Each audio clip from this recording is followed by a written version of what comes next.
वो वाले एनीमे तो आप सभी लोगों ने देखे ही होंगे जहां हीरो और डीमन लॉर्ड के बीच फाइट होती है और फाइट में डीमन लॉर्ड मारा जाता है। लेकिन ये एनीमे थोड़ा अलग है क्योंकि डीमन लॉर्ड के मरने के ही बाद ये एनीमे शुरू होता है। तो हमारा डीमन लॉर्ड ही इस एनीमे का हीरो है जो 500 साल बाद फिर से जिंदा होता है ईयर 2099 फ्यूचर वर्ल्ड में, जिसको देख के वो हैरान है। और अभी डीमन लॉर्ड थोड़ा कमजोर है, इसलिए वो अपने दुश्मन से लड़ने के लिए ही अपने पुराने दुश्मन की हेल्प लेता है, मतलब हीरो की। तो डीमन लॉर्ड की लाइफ फ्यूचर वर्ल्ड में कैसी जाती है, और हाँ, फ्यूचर वर्ल्ड में अपना हीरो एक यूट्यूबर बनता है। तो चलो वीडियो शुरू करते हैं। एक बार की बात है, अर्थ एक मैजिकल दुनिया जहां में एक बहुत लंबी वॉर चल रही थी मॉर्टल और इमॉर्टल के बीच। मॉर्टल मतलब इंसान जिनके पास लिमिटेड दिन होते हैं और जो कभी भी निपट सकते हैं, और दूसरे हैं इमॉर्टल मतलब अमर लोग जो हर बार मरने के बाद बीजीएमआई के रिकॉइल के जैसे जिंदा हो जाते हैं। और ये अजीब सा वॉर कौन जीतने वाला है उसका फैसला दोनों रेसेस के सबसे मजबूत इंसानों के बीच होने वाली लड़ाई से तय होने वाला है। ये है नल्ला हीरो ग्राहम जो एक ह्यूमन हीरो है, और दूसरी तरफ है हमारे एनिमे का हीरो जो इमॉर्टल वेल्टो है जो एक डीमन लॉर्ड है। वैसे तो वेल्टो के अगेंस्ट जीत पाना नामुमकिन है क्योंकि वो एक इमॉर्टल है, पर ग्राहम के पास एक होली सॉर्ड है जो एक इतना पावरफुल अटैक करती है जिससे वेल्टो की रीजनरेशन वाली पावर को भी बैगन का पकौड़ा बना देती है। मतलब अब हमारा हीरो मरने वाला है। मरने से पहले वेल्टो ने नल्ले ग्राहम की तारीफ की और बोला, लॉन्डे तुम पावरफुल तो बहुत हो, लेकिन मेरे ऊपर थू है कि मैं तेरे जैसे कांच की गिलास से हार गया। अरे मतलब जो कभी भी मर सकता है, मतलब एक ह्यूमन से, और इसका मुझे बहुत दुख है। अपने अंतिम शब्दों में वेल्टो ने कसम खाई कि वो एक दिन जरूर वापस आएगा, रिकॉइल हो और अपना बदला लेगा, और तब वो पूरी दुनिया की कह के ले लेगा। और इसी के साथ वो दुनिया से चला जाता है। फिर सीन 500 साल बाद शिफ्ट होता है। वेल्टो एक बार फिर से रिकॉइल होता है और वेल्टो को रिकॉइल करने वाली उसकी आइटम जनरल माकिना है जो उसका स्वागत करते हुए झुकती है और कहती है कि master I am really sorry, मैं आपको पूरे 500 साल गुजरने के बाद रिकॉइल कर रही हूँ। और माकिना शर्मिंदा होकर माफी मांगती है कि वो वेल्टो का स्वागत बिकनी पहन के नहीं कर पाई, लेकिन वेल्टो को कोई फर्क नहीं पड़ता क्योंकि बिकनी से वो बोर हो गया है और कहता है माकिना तुम फॉर्मल कपड़ों में भी आइटम लग रही हो, टेंशन नहीं लो। और वो बस खुश है कि माकिना ने उसे रिकॉइल टावर बंद होने के पहले रिकॉइल कर दिया। लेकिन वेल्टो हैरान है कि वो इस कचड़ा फेंकने वाली जगह में रिकॉइल क्यों हुआ है। लेकिन वेल्टो तो है कमीनों का राजा, सॉरी मतलब डीमन का राजा, तो वो जिंदा होने के बाद फिर से दुनिया को तबाह और हासिल करने का प्लान बनाता है। लेकिन ये नल्ला प्लान सुन के माकिना ने उसे बताया कि 500 साल में बहुत कुछ बदल चुका है। 80 साल पहले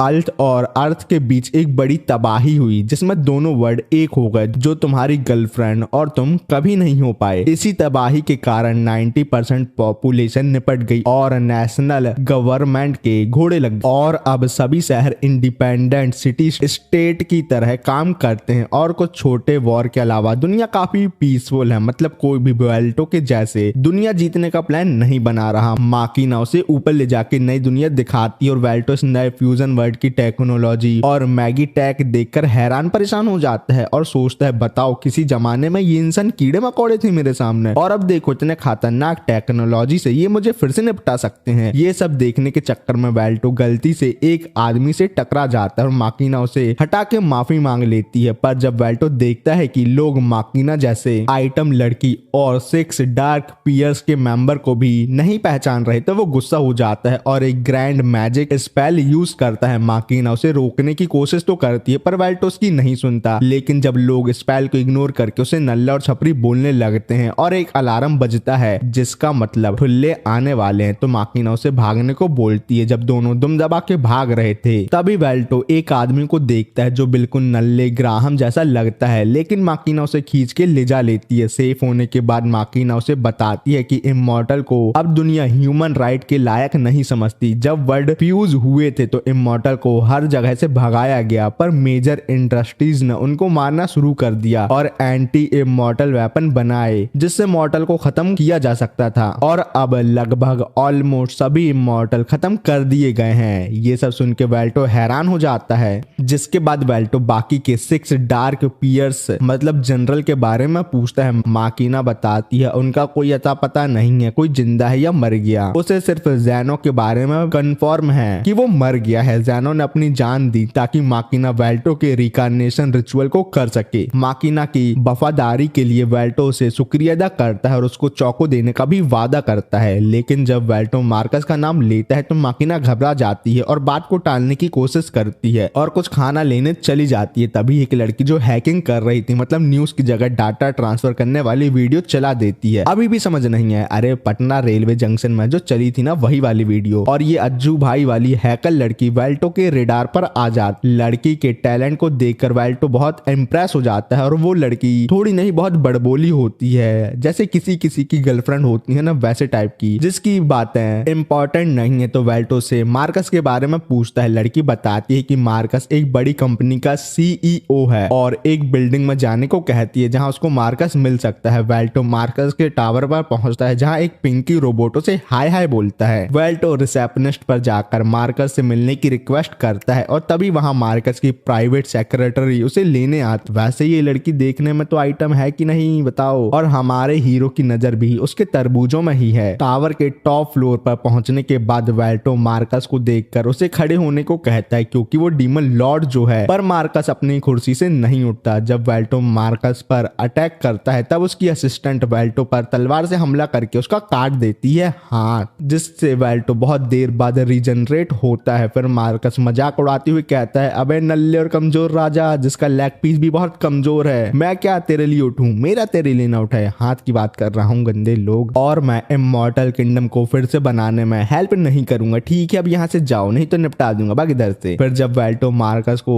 दिखाना चाहता है कि डीमन लॉर्ड का गुस्सा क्या होता है, तब मार्कस वेल्टो के मैजिक को कास्ट होने से पहले ही डिस्ट्रॉय कर देता है, जैसे तुम लोग अपना फ्यूचर डिस्ट्रॉय कर रहे हो रिलेशनशिप में। फिर मार्कस कहता है कि वेल्टो इस दुनिया में अब नल्ला और कमजोर और पुराना हो चुका है, इसलिए माकिना को मुझे दे दे, तेरे कुछ नहीं होने वाला नल्ला कहीं का। फिर मार्कस अपने नेक पर एक इम्प्लांट दिखाता है जिसका नाम फैमिलिया है। मार्कस समझाता है कि ये डिवाइस स्पेल कास्टिंग की प्रोसेस को बहुत आसान और फास्ट कर देता है और अब इंसान एआई की मदद से सुपर स्पीड में स्पेल कास्ट कर सकते हैं। और इंसान ही नहीं बल्कि किसी भी रेसेस के लोग स्पेल कास्ट कर सकते हैं। पर दुख की बात यह है कि फैमिलिया इमॉर्टल के लिए नहीं बना, इसलिए वेल्टो इस डिवाइस का यूज नहीं कर सकता। आगे मार्कस मजाक उड़ाते हुए कहता है कि वो हमेशा से वेल्टो का काटना चाहता था सर। वेल्टो समझ जाता है कि वो इतने सालों से एक सांप को पाल रहा था, इसलिए वो मार्कस पर हमला कर, लेकिन मार्कस वेल्टो के मैजिक को डिस्ट्रॉय करके अपने मैजिक से वेल्टो को बहुत पेलता है। वेल्टो जान बचाने के लिए टावर से कूद जाता है और अब वेल्टो रीजनरेट करने की कोशिश करता है, लेकिन अब उसकी हीलिंग प्रोसेस भी स्लो हो चुकी है पहले से, क्योंकि उसने अभी तक किसी की नहीं ली, मतलब उसके पास माना बहुत कम है ना। वैसे इस एनीमे में माना नहीं ईथर मैजिक का पावर सोर्स है। सोचा बता दूं तुम लोगों को। और सोने पे सुहागा तब होता है जब वेल्टो एक रैंडम इंसान कम गैंडे से टकरा जाता है और इतना ही नहीं उसके साथ फाइट में वो हार जाता है। बताओ क्या डीमन लॉर्ड बनेगा रे तू? कचड़ा सेठ बन जाना चाहिए वेल्टो तेरे को, कचड़ा सेठ। लेकिन माकिना उसे दोबारा ढूंढ लेती है। मुंबई की मेट्रो में वो वेल्टो को मार्कस के धोखा देने की बात ना बताने की वजह से उसे सॉरी बोलती है। फिर वो दोनों माकिना के घर आते हैं। पहले तो ये देख के वेल्टो को खुशी होती है कि 500 साल बाद भी माकिना के पास एक बड़ा मैंसन है, लेकिन माकिना वेल्टो के सपनों में पानी फेरते हुए बोलती है, मालिक ये छोटा डिब्बा हमारा घर है क्योंकि बड़ा वाला मेरी औकात के बाहर है ना, आई एम रियली सॉरी। और अपने छोटे से अपार्टमेंट ले जाती है। वेल्टो सोचता है कि माकिना ने इतनी छोटी जगह में रहते हुए उसका 500 साल तक उसका वेट किया, वो उसका शुक्रिया अदा करता है और उसे हक करते हुए डिसाइड करता है कि अब वो अपने दुश्मनों को दिखाएगा कि असली डीमन लॉर्ड कौन है। बहुत सेंचुरीज पहले माकिना को उसके टाइम के लोगों ने उससे डरना शुरू कर दिया। जब उन्हें पता चला कि वो एक इमॉर्टल है तो नेचुरली सब लोगों ने अपनी प्रॉब्लम का ब्लेम उस पर डालने लगे। फिर डिसाइड हुआ कि माकिना को एक वॉल्केनो में डाल दिया जाए आलू के जैसे उबालने के लिए। लेकिन जैसे ही माकिना लावा के पास पहुंची, एक ब्लैक स्मोक ने उसे निपटने से बचा लिया। और ये सब करने वाला और कोई नहीं वेल्टो था, जो अचानक कहीं से आया। और ऐसे ही वेल्टो और माकिना की पहली मुलाकात हुई थी। वेल को कोई दयावान नहीं है, वो यहाँ सिर्फ इसलिए आया था क्योंकि उसने सुना था कि इस एरिया में एक आइटम इमॉर्टल है। और जब उसने माकिना को देखा वो उसे देखता ही रह गया। वेल्टो ने माकिना को एक ऑफर दिया कि वो अपनी बॉडी और सोल उसके लिए डेडिकेट कर दे। उस दिन के बाद से माकिना ने वेल्टो अपनी पूरी दे दी। लॉयल्टी की बात कर रहा हूँ। फिर प्रेजेंट में माकिना अपनी अलार्म के साथ उठती है और वेल्टो के जागने से पहले किचन में ब्रेकफास्ट बनाने चली जाती है, जैसा एक अच्छी वाइफ करती है वैसे ही। जब सूप बॉईल हो रहा था वो अपनी वर्चुअल असिस्टेंट एलेट को समन करती है। फिर एक छोटी क्यूट लड़की उसके सामने आती है जो आज का टाइम, डेट और वेदर का अपडेट उसको देती है। फिर उन दोनों की कुछ फालतू बातें होती हैं। ब्रेकफास्ट बनने के बाद वो वेल्टो को उठाकर खाना सर्व करती है। वेल्टो ने ऐसा खाना कभी नहीं देखा था, लेकिन स्मेल से ही वो समझ जाता है कि ये टेस्टी होगा। चॉपस्टिक से वो खाना खाता है और खाना सच में उसे पसंद आता है। माकिना उसकी तारीफ सुन के काफी खुश होती है और मन ही मन सोचती है पति के दिल तक जाने का रास्ता उसके पेट से ही आता है। खाना खाने के बाद वेल्टो माकिना से पूछता है क्या उसे और इमॉर्टल के बारे में कुछ पता है। माकिना बताती है कि कुछ इमॉर्टल जो हंट से बच गए थे वो अभी तक कहीं छुपे हुए हैं, लेकिन कुछ टाइम पहले माकिना के क्लोज सर्वेंट ऑर्नर और पाल्म मिसिंग हो गए हैं। लेकिन उसको लगता है कि वो दोनों छुपे हुए हैं, ना कि मर गए हैं, लेकिन वो उनसे कांटेक्ट नहीं कर पा रही। वेल्टो पूछता है कि इमॉर्टल हंट अभी भी होते हैं क्या। माकिना बताती है कि हंट बहुत सालों पहले खत्म हो चुके हैं। वो हंट मार्कस के ऑर्डर पर स्टार्ट हुए थे जिससे मार्कस पूरे वर्ल्ड को कंट्रोल कर पाए, और अब मार्कस के पास इतनी पावर है वो पूरे वर्ल्ड को कंट्रोल कर सकता है, तो हंट की जरूरत उसको नहीं रही। लेकिन ह्यूमन अभी भी इमॉर्टल से डरते हैं और उनसे नफरत करते हैं। और जब माकिना अपने सर्वेंट के अपार्टमेंट चेक करने गई थी तो उसे वहां एक क्लू मिला, एक नोट जिसपे लिखा था इमॉर्टल फर्नेंस। वेल्टो जब उस नोट को पढ़ता है तब एकदम से उसकी ग्रीन टी गिर जाती है। इसका ये मतलब है कि वेल्टो अभी तक अपनी इंजरी से रिकवर नहीं हुआ। सिंपल सेड वो अभी भी बहुत नल्ला और कमजोर है जो अपने एक जनरल से पिट गया, और उसकी रीजनरेशन पावर वीक हो गई है, और नॉर्मल पावर में तो अभी वो बहुत ही ज्यादा नल्ला है। माकिना समझ जाती है कि ये सब इसलिए है क्योंकि वेल्टो को अभी के फ्यूचर में कोई नहीं जानता, जिस वजह से उससे कोई नहीं डरता, और वेल्टो अभी हिस्ट्री बुक तक सीमित रह गया है और हिस्ट्री पढ़ना किसी को पसंद नहीं आता। रिकॉग्नाइजेशन के बिना उसकी पावर वापस नहीं आ सकती, लेकिन वेल्टो को लगता है कि ये प्रॉब्लम सॉल्व हो सकती है अगर वो अपने आप को लोगों के सामने फिर से प्रूव करे। और इसी के साथ वेल्टो डिसाइड करता है कि वो आसपास के नल्ले एरिया को एक्सप्लोर करेगा। माकिना कहती है कि मालिक आप मेरे साथ शॉपिंग के लिए चलिए, और सबसे पहला काम माकिना वेल्टो के लिए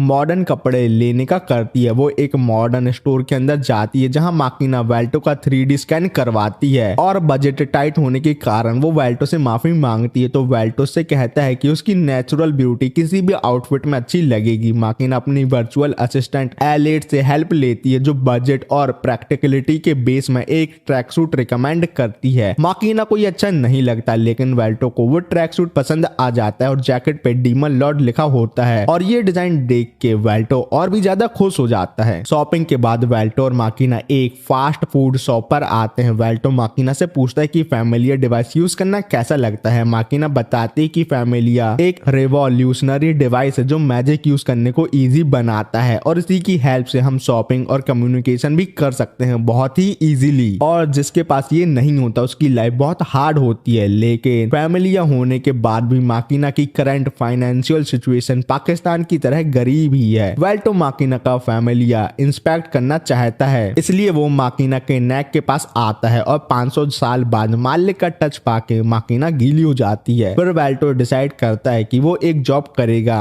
मेरे को लगा माकिना को गीला करेगा। वेल्टो की काम करने की बात सुन के माकिना बहुत हैरान है और कहती है कि उसे काम करने की जरूरत नहीं है, वो और ज्यादा शिफ्ट ले लेगी, दिन रात सुबह शाम काम करेगी। लीगल काम की बात कर रहा हूँ। अरे लेकिन वो वाला काम भी तो लीगल होता है ना। खैर स्टोरी में फोकस करते हैं। लेकिन वेल्टो माकिना को एक्स्ट्रा काम करने से मना करता है। उसके हिसाब से वो सिर्फ बैठ के माकिना पे डिपेंड नहीं हो सकता, मतलब अपने भाई को लड़की के पैसे पे नहीं पलना, और ऐसे में फ्यूचर के लोग उसको नल्ला विभूति ना समझने लगे। लेकिन काम करते करते वो दुनिया जीतने के मिशन को नहीं भूलने वाला, और वैसे भी अब टाइम चेंज हो चुका है इसलिए उसको काम तो करना ही होगा। माकिना वेल्टो को एक इमरजेंसी डिवाइस देती है जब वो जॉब ढूंढने के लिए निकलता है। वेल्टो को पता ही नहीं है कि वो किस टाइप की जॉब के लिए अप्लाई करे। जब वो चिल्ला के लोगों से हेल्प मांगता है कि मैं कोई भी काम कर सकता हूँ, तो एक आदमी उसे कमर्शियल गिल्ड जाके काम ढूंढने को कहता है, लेकिन गिल्ड वेल्टो को रिजेक्ट कर देता है उसके स्पेशल स्किल जैसे वाइड स्केल एनहाइलेशन मैजिक के कारण। और दूसरी बात, गिल्ड वाले वेल्टो की सभी बातों को फेक समझ रहे थे, जैसे वो एक डीमन लॉर्ड है वगैरह वगैरह टाइप की, और गिल्ड के रूल के अकॉर्डिंग फैमिलिया के बिना जॉब करना अलाउड नहीं है। फिर वेल्टो वापस घर आता है और डिप्रेस हो जाता है। वो माकिना की लैब पे अपना सर रखता है। बताओ ये करने का सपना मेरा सपना ही रह गया, छी ससुर। वेल्टो माकिना से पूछता है कि क्या वो इस दुनिया में कुछ करने के लायक नहीं है। वेल्टो की इस बात का मतलब काम धाम से है, वो सब करने में तो अपना भाई एक्सपर्ट है। और माकिना उसे भरोसा दिलाती है कि मास्टर आप अभी भी सभी लोगों में सुपीरियर हो। तभी वेल्टो कहता है कि इस सब बात के बारे में हमें किसी और से भी पूछना चाहिए। तो ये सुन के माकिना को अपनी एक हैकर फ्रेंड टाकाहाशी की याद आती है। फिर सीने कैफे में आता है जहाँ मीटिंग होती है। टाकाहाशी वही पहले वाली बड़बोड़ी लड़की है जो वेल्टो से मिल चुकी है। टाकाहाशी वेल्टो को चेक करके कंफर्म करती है कि वो सच में एक जिंदा डीमन लॉर्ड है कि नहीं। वेल्टो टाकाहाशी को बताता है कि उसका काम उसको जॉब सजेस्ट करना है और टाकाहाशी का फैमिलिया इम्प्लांट माकिना के इम्प्लांट से थोड़ा अलग है, जिसको वेल्टो अपनी डीमन लॉर्ड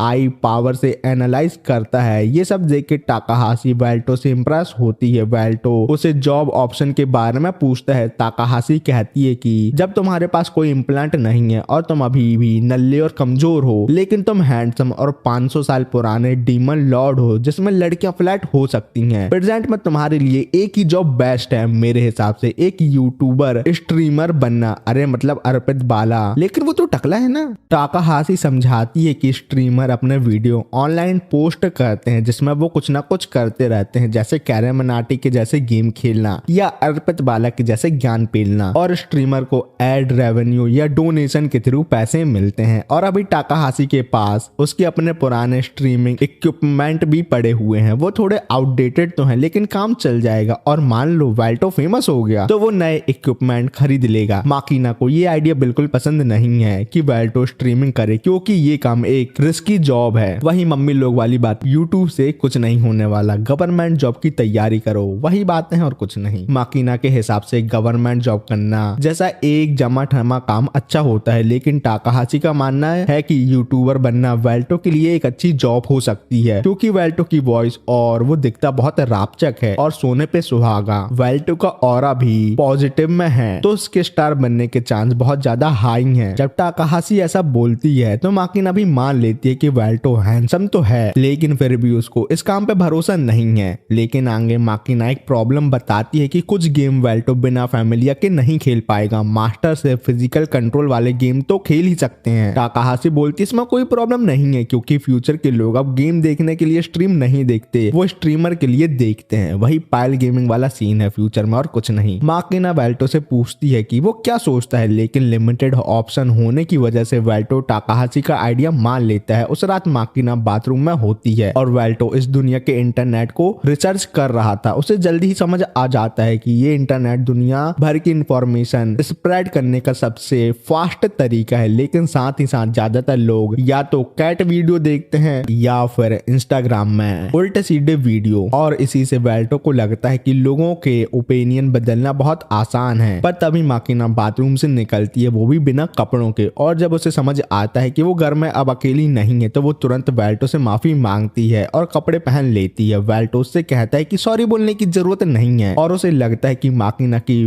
बॉडी ब्यूटीफुल है जिसको उसने कई बार देखा है, लेकिन अभी भी उसे अपने आप की बॉडी ज्यादा अच्छी लगती है। कमाल है भाई तू भी। फिर कुछ घंटों के बाद टाकाहाशी माकिना के घर आती है अपना पुराने इक्विपमेंट लेकर और वेल्टो के लिए सेटअप लगाने लगती है। उसके बाद वो वेल्टो को कंट्रोलर देती है और कुछ गेम खेलने को कहती है। जब टाकाहाशी उसे कंट्रोलर समझाने लगती है तो वेल्टो कहता है कि कोई जरूरत नहीं है, उसे ऑलरेडी सब पता है, और कहता है कि फैमिलिया एनालाइज करने से ये कंट्रोलर सीखना काफी इजी था। वेल्टो ब्लड ब्रोन गेम खेलना डिसाइड करता है। तो ये देख के टाकाहाशी को याद आता है कि कितने सारे लोगों ने इस गेम की डिफिकल्टी के चक्कर में इस गेम को छोड़ चुका है, लेकिन उसे लगता है कि वेल्टो के एनालाइज स्किल से ये गेम इजी होगा। लेकिन गेम शुरू होते ही वेल्टो गेम में भी कुत्ते के जैसे मरने लगता है और उसको भी लगने लगता है कि ये गेम काफी डिफिकल्ट है। बहुत घंटों खेलने के बाद भी वेल्टो गेम में नूब का नूब ही रहता है और टाकाहाशी ही उसे नूब बोलने लगती है, और ये सब सुन के माकिना को अच्छा नहीं लगता। वेल्टो कहता है अभी उसको अच्छे से कंट्रोल समझ नहीं आए हैं, और ये सब देख के माकिना को डर है कि कहीं स्ट्रीमिंग करने का प्लान नाली में न चला जाए। लेकिन टाकाहाशी को लगता है कि इंटरनेट में लोगों को एक हॉट बंदे को नूबड़ागिरी देखने में बहुत मजा आएगा। टाकाहाशी वेल्टो को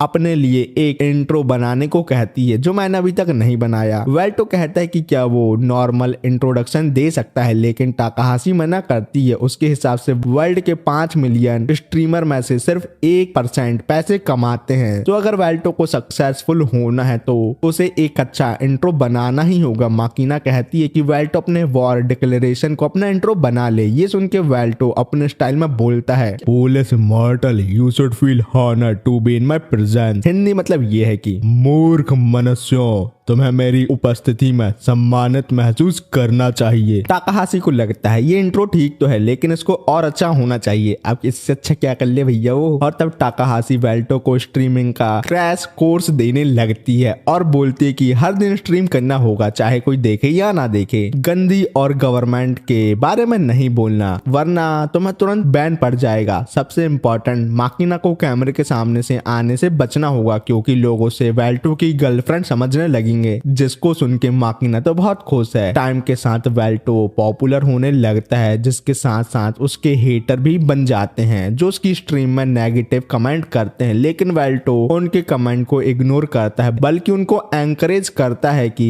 वो और नेगेटिव लोग जोड़े और उसको रोस्ट करें क्योंकि वेल्टो की पावर इससे आती है कि कितने लोग उसको जानते हैं और जितनी नेगेटिव पब्लिसिटी होगी उतना ही वेल्टो के लिए अच्छा है। हार्ड वर्क और डिटर्मिनेशन के साथ वेल्टो 1 मिलियन व्यूज और सब्सक्राइबर पूरे कर लेता है। बताओ वेल्टो भैया के 1 मिलियन हो गए और तुम सब मेरे 50K नहीं करवा रहे। सुन क्या रहे हो, जल्दी जाके चैनल सब्सक्राइब कर दो यार। फिर वेल्टो अपनी लेटेस्ट स्ट्रीम में ब्लडबोर्न 3 को नॉन स्टॉप खेल के कंप्लीट करने का चैलेंज लेता है। जब वो गेम क्लियर करता है तो फैंस उसकी सक्सेस सेलिब्रेट करते हैं। वो पहले और दूसरे पार्ट को कंप्लीट करके काफी ज्यादा प्रो हो गया था लेकिन थर्ड पार्ट दोनों पार्ट से ज्यादा डिफिकल्ट था, लेकिन उसने इसे भी कंप्लीट कर ही लिया। स्ट्रीम बंद करके वेल्टो बाहर जाता है और खाना बनने से पहले माकिना से वापस आने को कहता है। फिर सिटी के स्लम से गुजरते हुए वेल्टो को नल्ला ग्राहम दिखता है। ग्राहम एक टाइम पर एक हीरो था लेकिन अब एक भूखा नंगा भिखारी लगता है। ग्राहम के हीरो बनने की स्टोरी कुछ इस टाइप की है कि वो अपनी बीमार बहन की दवाई लेने जंगल में गया था लेकिन जब वो वापस आया तो वेल्टो के एक जनरल ने उसके पूरे विलेज को निपटा चुका था। मतलब पूरा विलेज धक धक धक करके जल रहा था और तब से उसने वेल्टो से बदला लेने की कसम खा ली। लेकिन अब ग्राहम बहुत थका हुआ है और पहले से ज्यादा नल्ला लगता है। वेल्टो ग्राहम से बात शुरू करता है और दोनों एक वुडन शॉप में जाते हैं। वहां ग्राहम कहता है कि वो अपने दुश्मन के साथ नूडल्स खा रहा है जो एक अजीब बात है। वेल्टो कहता है कि ग्राहम ने उसके भी बहुत से लोगों को पेला है तो दोनों लोग एक ही जैसे हैं। लेकिन अब उसे ग्राहम पर कोई गुस्सा नहीं है। वेल्टो क्यूरियस है कि ग्राहम इमॉर्टल कैसे बन गया, मतलब अमर। ग्राहम बताता है कि उसने अपनी मॉर्टलिटी नहीं दी पर गॉडेस मेलिना ने उसे इटर्नल यूथ की ब्लेसिंग दी है वेल्ट को मारने के रूप में, इसलिए वो अभी तक जिंदा है। देखो भाई लोग, अगर किसी को इतनी इंग्लिश समझ नहीं आती तो मुझे कमेंट में बता देना, मैं और हिंदी में करने की कोशिश करूंगा। फिर दोनों पास्ट के बारे में डिस्कस करते हैं। वेल्टो कहता है कि उसका वर्ल्ड डोमिनेशन का प्लान सिर्फ पीस अचीव करने के लिए था। लोग हमेशा डिफरेंट चीजों से डरते हैं इसलिए एक सिंगल रूलर ही पीस ला सकता है। ग्राहम को अब वेल्टो की ये बात सही लगती है लेकिन उसका मानना है कि लोग अपने आप का भी पीस नहीं ला सकते, मतलब ह्यूमन नल्ले होते हैं। इनडायरेक्टली यही बोल रहा है। वो आगे बताता है कि वेल्टो के मरने के बाद ह्यूमन एक दूसरे से ही लड़ने लगे पैसे और पावर की लालच में, जिसमें ग्राहम को भी बहुत से नेशन से फाइट करनी पड़ी, इसलिए उसे भी बहुत से ह्यूमन को मारना पड़ा जिनको उसने कभी डीमन से बचाया था। और इसी वजह से सभी लोग ग्राहम को विलन मानने लगे और धीरे धीरे दुनिया को हीरो की जरूरत नहीं लगी और सब उसको भूल गए। ठीक, कितना बुरा हुआ बेचारे के साथ। जिसके बाद ग्राहम वेल्टो को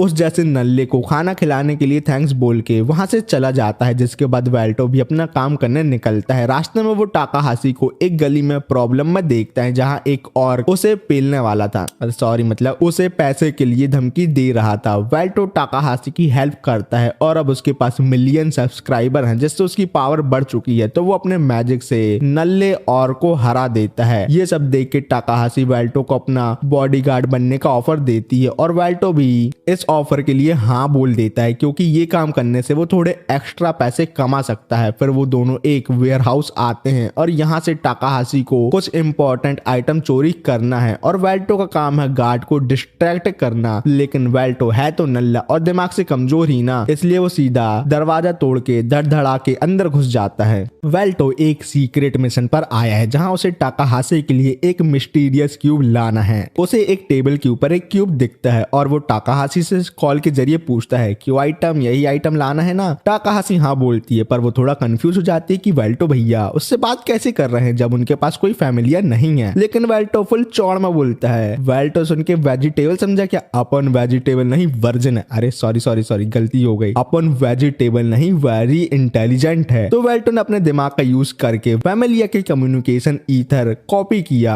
और वो अपने मैजिक की हेल्प से लोगों के साथ बात कर सकता है जैसे फैमिलिया की हेल्प से लोग करते हैं वैसे ही। बहुत इंटेलिजेंट है ना ये, इसलिए टाकाहाशी वेल्टो को समझाती है कि वो मिशन में किसी और को ना मारे और वेल्टो प्रॉमिस करता है कि वो सिर्फ सभी लोगों को बेहोश करेगा। बैटल के शुरू होने से पहले वेल्टो अपनी लाइव स्ट्रीम करने वाला इंट्रो देता है, पर याकुजा के लोग कंफ्यूज हैं क्योंकि उन्होंने कभी वेल्टो की स्ट्रीम तो देखी ही नहीं। ये सब जान के वेल्टो को लगता है कि वो अभी भी बहुत डाउन टू अर्थ है, इसलिए उसे और भी कुछ अजीबोगरीब चीजें करनी पड़ेंगी जिससे वो और पॉपुलर हो जाए। लेकिन अभी इन नन्हे लोगों के लिए उसके मिलियन सब्सक्राइबर की पावर काफी होगी। एक याकुजा मेंबर मैजिक गन निकालता है और वेल्टो को पेलने के लिए फायर करता है, लेकिन वेल्टो स्ट्रेंथनिंग मैजिक का यूज करके बुलेट से बच जाता है। जैसे तुम लोग हेलमेट ना पहनने से पुलिस से बचते हो ना, वैसे ही। और जब उस आदमी की एमो खत्म हो जाती है तो वेल्टो अपना करिश्मा तन्ना वाला पावर दिखाते हुए एक के बाद एक सभी याकुजा मेंबर को बेहोश कर देता है। एक और याकुजा मेंबर मैजिक गन से नॉर्मल गन पर शिफ्ट करता है, पर टाकाहाशी एक इल्यूजन क्रिएट करके उसे अपने पार्टनर को शूट करवा देती है। हैकर है ना वो लड़की। वेल्टो सबको बेहोश करके क्यूब के पास पहुंचता है, लेकिन क्यूब लेने से पहले ही एक इनविजिबल अपोनेंट वेल्टो को पेलने के लिए उस पर अटैक कर देता है। तो सिचुएशन को बैलेंस करने के लिए वेल्टो उसका इनविजिबल चोगा फाड़ देता है, जिसके बाद पता चलता है चोगे के अंदर एक जायंट मेगा सूट है। टाकाहाशी बताती है ये एक 4th जनरेशन मैगिनो गियर है जो याकुजा के बजट के बाहर है और ये मेका रोबोट मार्कस की कंपनी के हैं। लेकिन अपने वेल्टो भैया मैका को देख के खुश हो जाते हैं और उनके साथ फाइट करना चाहते हैं और इसलिए वो मैजिक गन से मैका पर हमला करते हैं, लेकिन मैका को कुछ नहीं होता क्योंकि वो मैका जो है फिर वो क्लोज कॉम्बैट करने के लिए शॉट समन करता है। ये देख के मैका भी अपनी शॉट को गन में ट्रांसफॉर्म करता है।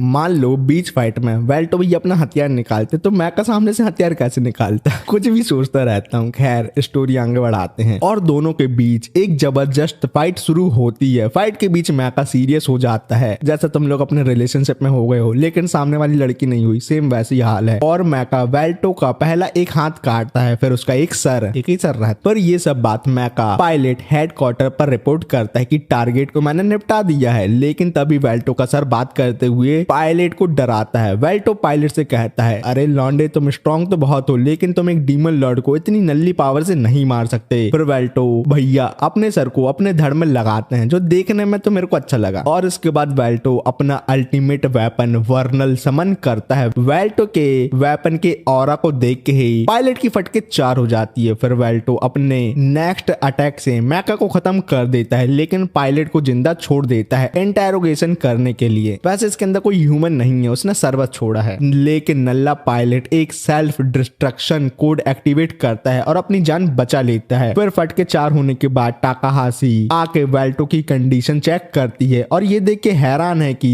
वो सर कटने के बाद भी जिंदा कैसे है। क्या तू चाहती थी मर जाए वो गंदी लड़की? और अब धीरे धीरे उसको यकीन होने लगता है वेल्टो कोई नल्ला और कमजोर नहीं बल्कि सच का डीमन लॉर्ड है। वेल्टो ने नल्ले मैका को हराया है जो एक पूरे सिटी को डिस्ट्रॉय कर सकता है, और उसी मैका को वेल्टो ने अपने एक हाथ से हरा दिया, मतलब अकेले हरा दिया। फिर वो दोनों डिस्कस करते हैं कि क्यूब में क्या है। टाकाहाशी एक रीडर निकाल कर डाटा एक्सेस करती है जिससे उनको एक लिस्ट मिलती है जिसमें वेल्टो के पुराने इमॉर्टल सबऑर्डिनेट के नाम है। ये देखकर वेल्टो परेशान हो जाता है कि क्या ह्यूमन फिर से इमॉर्टल को मारने वाले हैं क्या। और टाकाहाशी का क्लाइंट यू जो इस लिस्ट के बारे में डिटेल दे सकता है कॉल ही नहीं उठाता, जैसा मेरा दोस्त नहीं उठाता काम के टाइम पे। वैसे बता दूं वो दोस्त मैं हूँ। फिर वो दोनों से मिलने उसके अपार्टमेंट जाते हैं। टाकाहाशी सिक्योरिटी सिस्टम हैक करके अंदर जाती है, लेकिन यू का रूम उसे अनलॉक मिलता है जो बड़ी अजीब बात है क्योंकि यू बहुत सतर्क रहने वालों में से है, जैसा मैं रहता हूँ अपनी बंदी से बात करते टाइम। ओ मेरी बंदी तो है ही नहीं। लेकिन जब वो अंदर जाते हैं तो यू को चेयर पर मरा हुआ देखते हैं। वेल्टो यू को देख के बताता है कि यू कोई प्रोफेशनल तरीके से मारा गया है, शायद इसके पीछे एक हिटमैन का काम है। और अब दोनों समझते हैं कि वो एक बहुत बड़े कांड में फंस चुके हैं और यू क्यूब वाली इंफॉर्मेशन की वजह से मारा गया है। फिर टाकाहाशी यू का हिडन लैपटॉप ढूंढती है है और थोड़े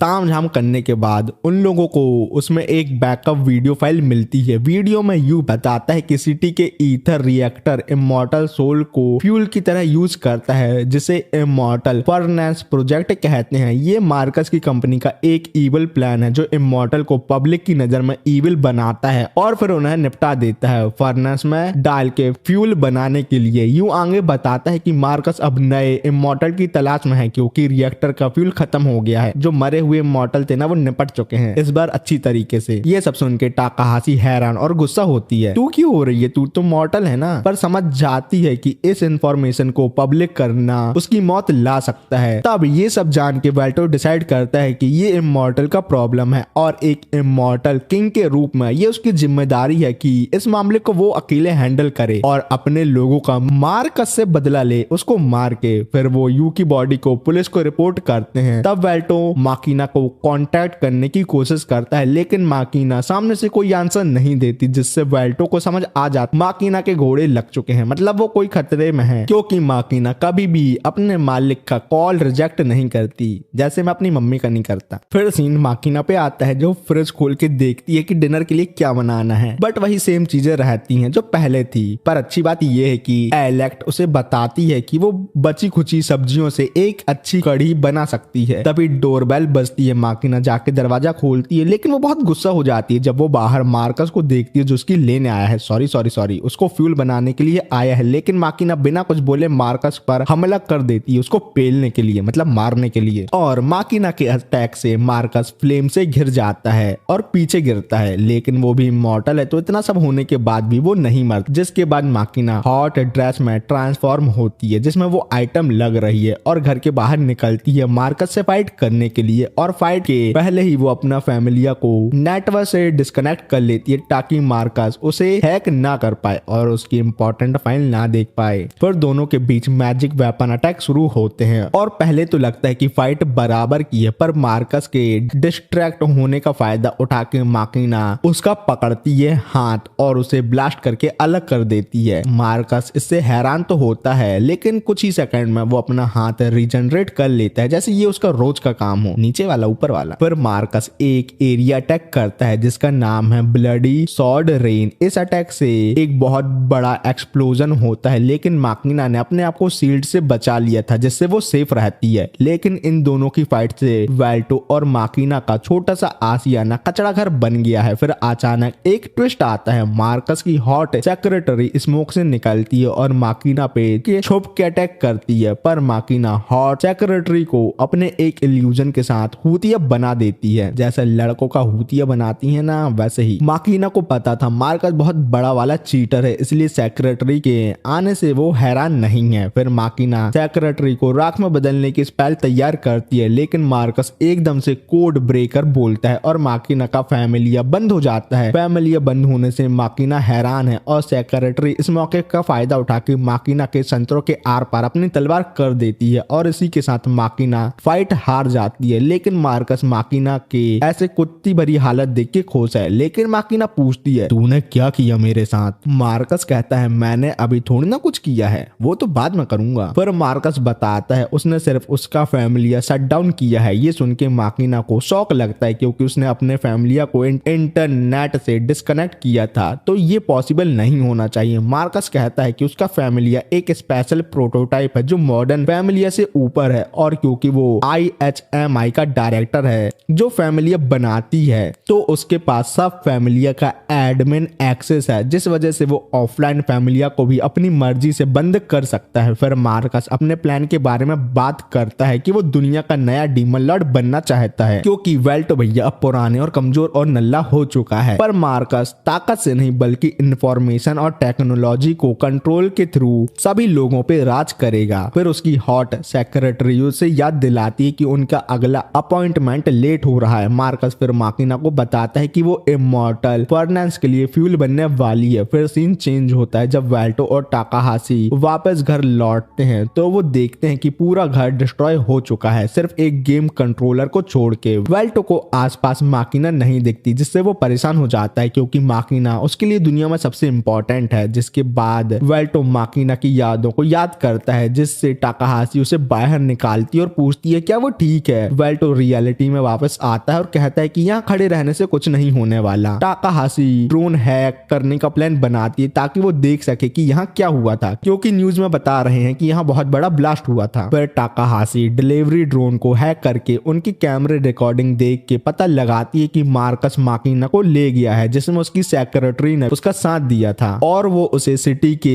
रिएक्टर में ले गए हैं, जो एक रिस्ट्रिक्टेड एरिया है। इसका मतलब मार्कस माकिना की सोल को रिएक्टर फ्यूल बनाने वाला है। ये सब जान के वेल्टो गुस्से में मार्कस को निपटाने जाने लगता है, क्योंकि मार्कस ने उसके माल को हाथ जो लगाया है। लेकिन टाकाहाशी उसे रोकती है और समझाती है कि रिएक्टर एक ऐसी जगह है जहां बहुत ज्यादा सिक्योरिटी होती है और वो अकेले वहां जाके मरेगा, इसलिए उसे किसी और की हेल्प की जरूरत है। और वेल्टो को भी टाकाहाशी की ये बात सही लगती है, इसलिए वो हेल्प मांगने कहाँ जाता है? अपने पुराने दुश्मन ग्राहम के पास, जो भिखारी की तरह बैठा हुआ है, जैसे उसका अभी अभी बहुत पुराना ब्रेकअप हुआ हो। वेल्टो उसके सामने घुटनों में बैठ के रिक्वेस्ट करता है, मालिक मैं हूँ एक डीमन लॉर्ड, लेकिन मुझे तुम्हारी हेल्प की जरूरत है। लेकिन ग्राहम बहुत बड़ा वाला है और हेल्प करने से मना कर देता है, क्योंकि वो दोनों कट्टर दुश्मन जो हैं। वैसे भी एक डीमन को बचाने का काम हीरो का नहीं है, डीमन लॉर्ड जाए ना। लेकिन तब भी वो वेल्टो की बात सुनता है। वेल्टो बताता है कि मार्कस का प्लान कितना घटिया है और माकिना की जान बचाने के लिए उसकी हेल्प की उसे जरूरत है। ग्राहम को याद आता है कि उसकी फैमिली और बहुत से ह्यूमन को डीमन ने कैसे मारा था, लेकिन वो लास्ट में हेल्प करने के लिए मान ही जाता है, क्योंकि वो बहुत अच्छा जो है, इसलिए तो वो हीरो बना। लेकिन साफ साफ वेल्टो से बोलता है, सुन बे, मैं तेरी हेल्प नहीं कर रहा, बल्कि जस्टिस के लिए ये सब कर रहा हूँ। फिर टाकाहाशी एक हिडन एंट्रेंस बताती है जो उन दोनों को रिएक्टर तक ले जाएगा बिना रिस्ट्रिक्टेड एरिया को पार किए। ग्राहम अपने यूनिक स्पेल ऑटो मैपिंग का यूज करता है ताकि मेज का एक डिटेल मैप बन सके। लेकिन ये देख के वेल्टो गुस्सा हो जाता है, क्योंकि वो डंजन को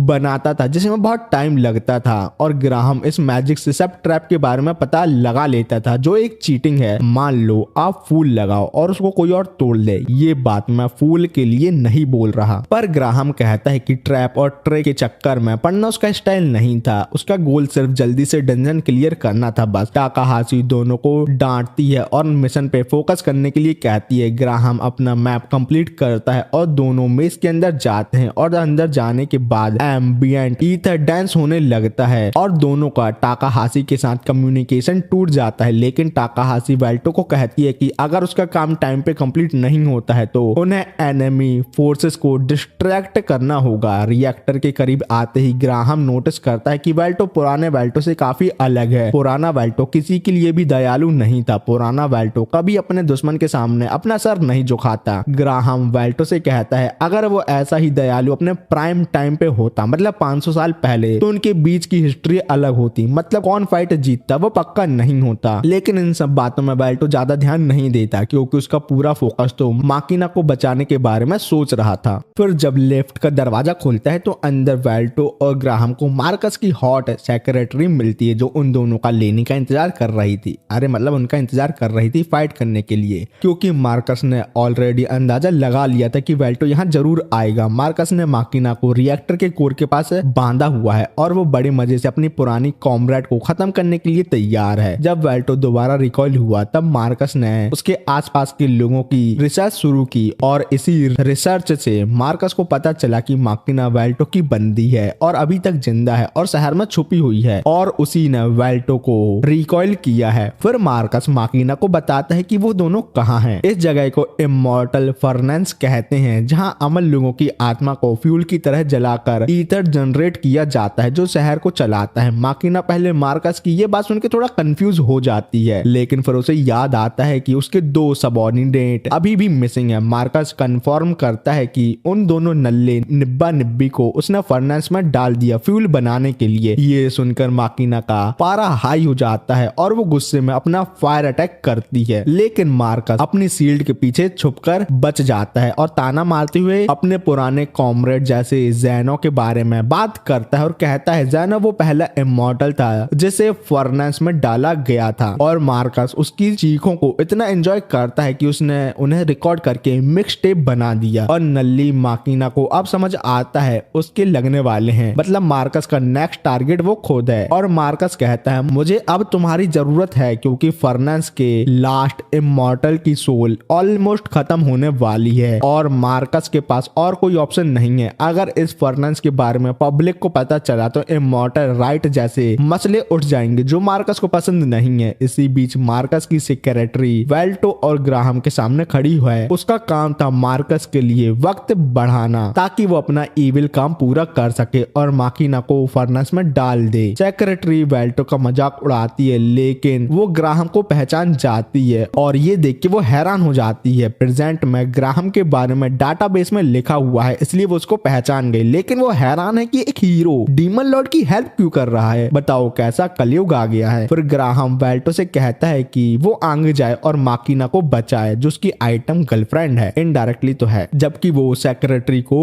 रोक के रखेगा। फिर उन दोनों की फाइट स्टार्ट होती है और सेक्रेटरी की स्पीड काफी अच्छी है लेकिन ग्राहम अपने एक्सपीरियंस की वजह से उसके अटैक को ब्लॉक कर लेता है, लेकिन सेक्रेटरी को ये पसंद नहीं आता और वो अपने जीरो बेस गियर एक्टिवेट करती है। एक चमकदार रोशनी के साथ उसका नया मैग्नियो गियर सामने आता है जो न सिर्फ मॉडर्न है बल्कि इसकी हेल्प से वो और फास्ट और पावरफुल भी हो गई है। ग्राहम इस नए आर्मर के सामना करता है लेकिन सेक्रेटरी की अटैक की स्पीड के आगे वो थोड़ा ढीला पड़ जाता। तो सेक्रेटरी ग्राहम का मजाक उड़ाती है कि उसका आर्मर और तलवार आउटडेटेड और पुरानी हो चुके हैं, लेकिन ग्राहम कहता है कि ओ मैडम, जीत मॉडर्न इक्विपमेंट से नहीं होती बल्कि एक्सपीरियंस और विल पावर से होती है जो तुम्हारे पास नहीं है, भाग इधर से। ग्राहम सेक्रेटरी के अटैक पैटर्न को समझने लगता है और उसका काउंटर करना शुरू कर देता है। जब सेक्रेटरी लाइटनिंग स्पीड अटैक करती है तो ग्राहम उसका ब्लेड लॉक करके एक अर्थ स्पेल कास्ट करता है जिससे सेक्रेटरी रुक जाती है और ग्राहम के नेक्स्ट आइस स्पेल से सेक्रेटरी टेम्पररी जम जाती है। फिर ग्राहम एक powerful fire ball attack point blank range से फायर करता है। फायर बॉल बहुत स्ट्रॉन्ग था लेकिन सेक्रेटरी को अपने आर्मर की वजह से ज्यादा कुछ नहीं होता, उल्टा वो और गुस्सा हो जाती है और वो ग्राहम पर लगातार अटैक करने लगती है।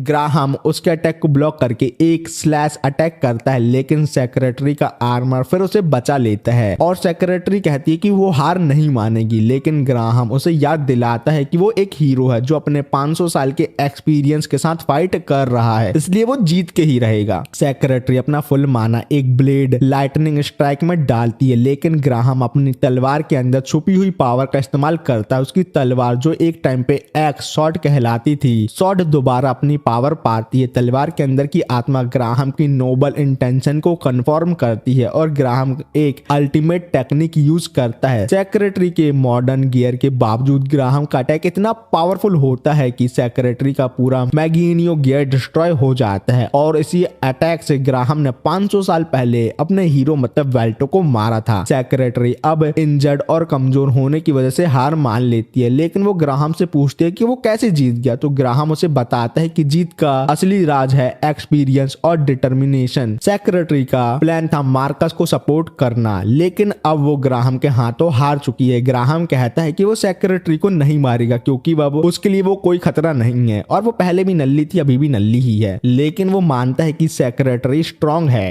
क्योंकि वो उससे फाइट करके ये पता लगा चुका है। सेक्रेटरी बताती है कि मार्कस उससे ज्यादा पावरफुल है तो वेल्टो की पैंट पीली होने वाली है, लेकिन ग्राहम को पता है वेल्टो के पास एक सीक्रेट है जिसके बारे में ग्राहम को वेल्टो के साथ फाइट करने पर ही पता चला था और इसी वजह से वेल्टो का मार्कस से जीतना पक्का है। लेकिन जब ग्राहम और सेक्रेटरी बात कर रहे थे तभी उन पर मैजिक बुलेट की बारिश होती है। ग्राहम एक शील्ड बना के दोनों को बचा लेता है। सेक्रेटरी को भी पता चलता है कि जो मैका रोबोट आए हैं वो से भी मारने को तैयार है, लेकिन ग्राहम सेक्रेटरी को प्रोटेक्ट करता है और कहता है कि वो एक हीरो है और किसी इंजर्ड औरत को मरता छोड़ नहीं सकता, नहीं तो वो एक विलन कहलाने लगेगा। फिर सीन मार्कस पे आता है जो रिएक्टर कोर के नीचे माकिना को गले से पकड़े रखा था और अपना प्रवचन खत्म करता है। फिर उसने माकिना को फर्नेस में डाल दिया ताकि उसकी आत्मा जल के खत्म हो जाए, लेकिन जब माकिना नीचे गिर रही थी तो माकिना के जहन में बस एक ही चीज चल रही थी कि वो फिर कभी वेल्टो के साथ खड़ी नहीं हो पाएगी। जैसे ही वो फर्नेस में गिरती है अचानक एक काला धुआं से नीचे से उठाता है और माकिना को अपने साथ वापस प्लेटफॉर्म पर ले आता है। माकिना अपनी आंखें जब खोलती है तो वो समझती है कि वेल्टो उसके ऊपर खड़ा है और कह रहा है कि वो उसे वहां बचाने आया है। फिर वेल्टो मार्कस को देखता है और मार्कस उसके यहाँ आने से थोड़ा परेशान होता है, लेकिन वो सोचता है कि थोड़े टाइम के लिए वो फालतू बातें करते हैं, लेकिन वेल्टो को ये छोटी मोटी फालतू बातें बिल्कुल पसंद नहीं आती। वो सिर्फ मार्कस से पूछता है क्या उसके पास कोई अच्छा रीजन है माकिना को मारने का और इतने सारे इमॉर्टल आत्माओं को जला के फ्यूल बनाने का। तो मार्कस गर्व से कहता है कि वो अपने एक्शन का कोई जस्टिफिकेशन नहीं देगा। तो वेल्टो एक सवाल और पूछता है, क्या मार्कस फिर से अपनी वफादारी दिखाएगा और उसके साथ काम करेगा? तो मार्कस बिना रुके जवाब देता है, कभी नहीं, नल्ले और कमजोर डीमन लड़बा किधर से हट। तो वेल्टो के लिए ये सुनना ही काफी होता है। वो अपनी डीमन सॉर्ड को बुलाता है और कहता है, आज मैं तुम्हारी इमॉर्टल लाइफ खत्म कर दूंगा। मार्कस को ये धमकी बेकार लगती है। वो अपनी ब्लड स्पेयर स्पेल कास्ट करता है जो वेल्टो बहुत आसानी से डॉज कर लेता है, लेकिन मार्कस स्पीयर को ब्लास्ट कर देता है जिससे वेल्टो थोड़ा कंफ्यूज हो जाता है। और उसके बाद मार्कस अपनी ब्लड सॉर्ड निकालता है ताकि वो क्लोज रेंज में लड़ सके, लेकिन वेल्टो को ब्लास्ट से कुछ नहीं होता। वो मार्कस पर उल्टा अटैक करने आ जाता है। मार्कस को ये देखकर समझ आता है कि वेल्टो ने अपनी स्ट्रेंथनिंग मैजिक को पहले से ही कास्ट कर लिया था। तो अब मार्कस वेल्टो को थोड़ा इंटेलिजेंट तो मानने लगता है और कहता है, वेल्टो तुमने बहुत अच्छा काम किया, क्योंकि मार्कस पहले से कास्ट हुए मैजिक को अपने फैमिलिया से कैंसिल नहीं कर सकता। लेकिन वेल्टो के स्ट्रेंथनिंग मैजिक के बावजूद मार्कस अब भी उससे फिजिकली पावरफुल है और वेल्टो भैया अभी भी नल्ले ही हैं। वेल्टो गिर के अपने हाथ और घुटनों पर आता है, लेकिन वो हार मानने को तैयार नहीं होता और कहता है कि वो मार्कस को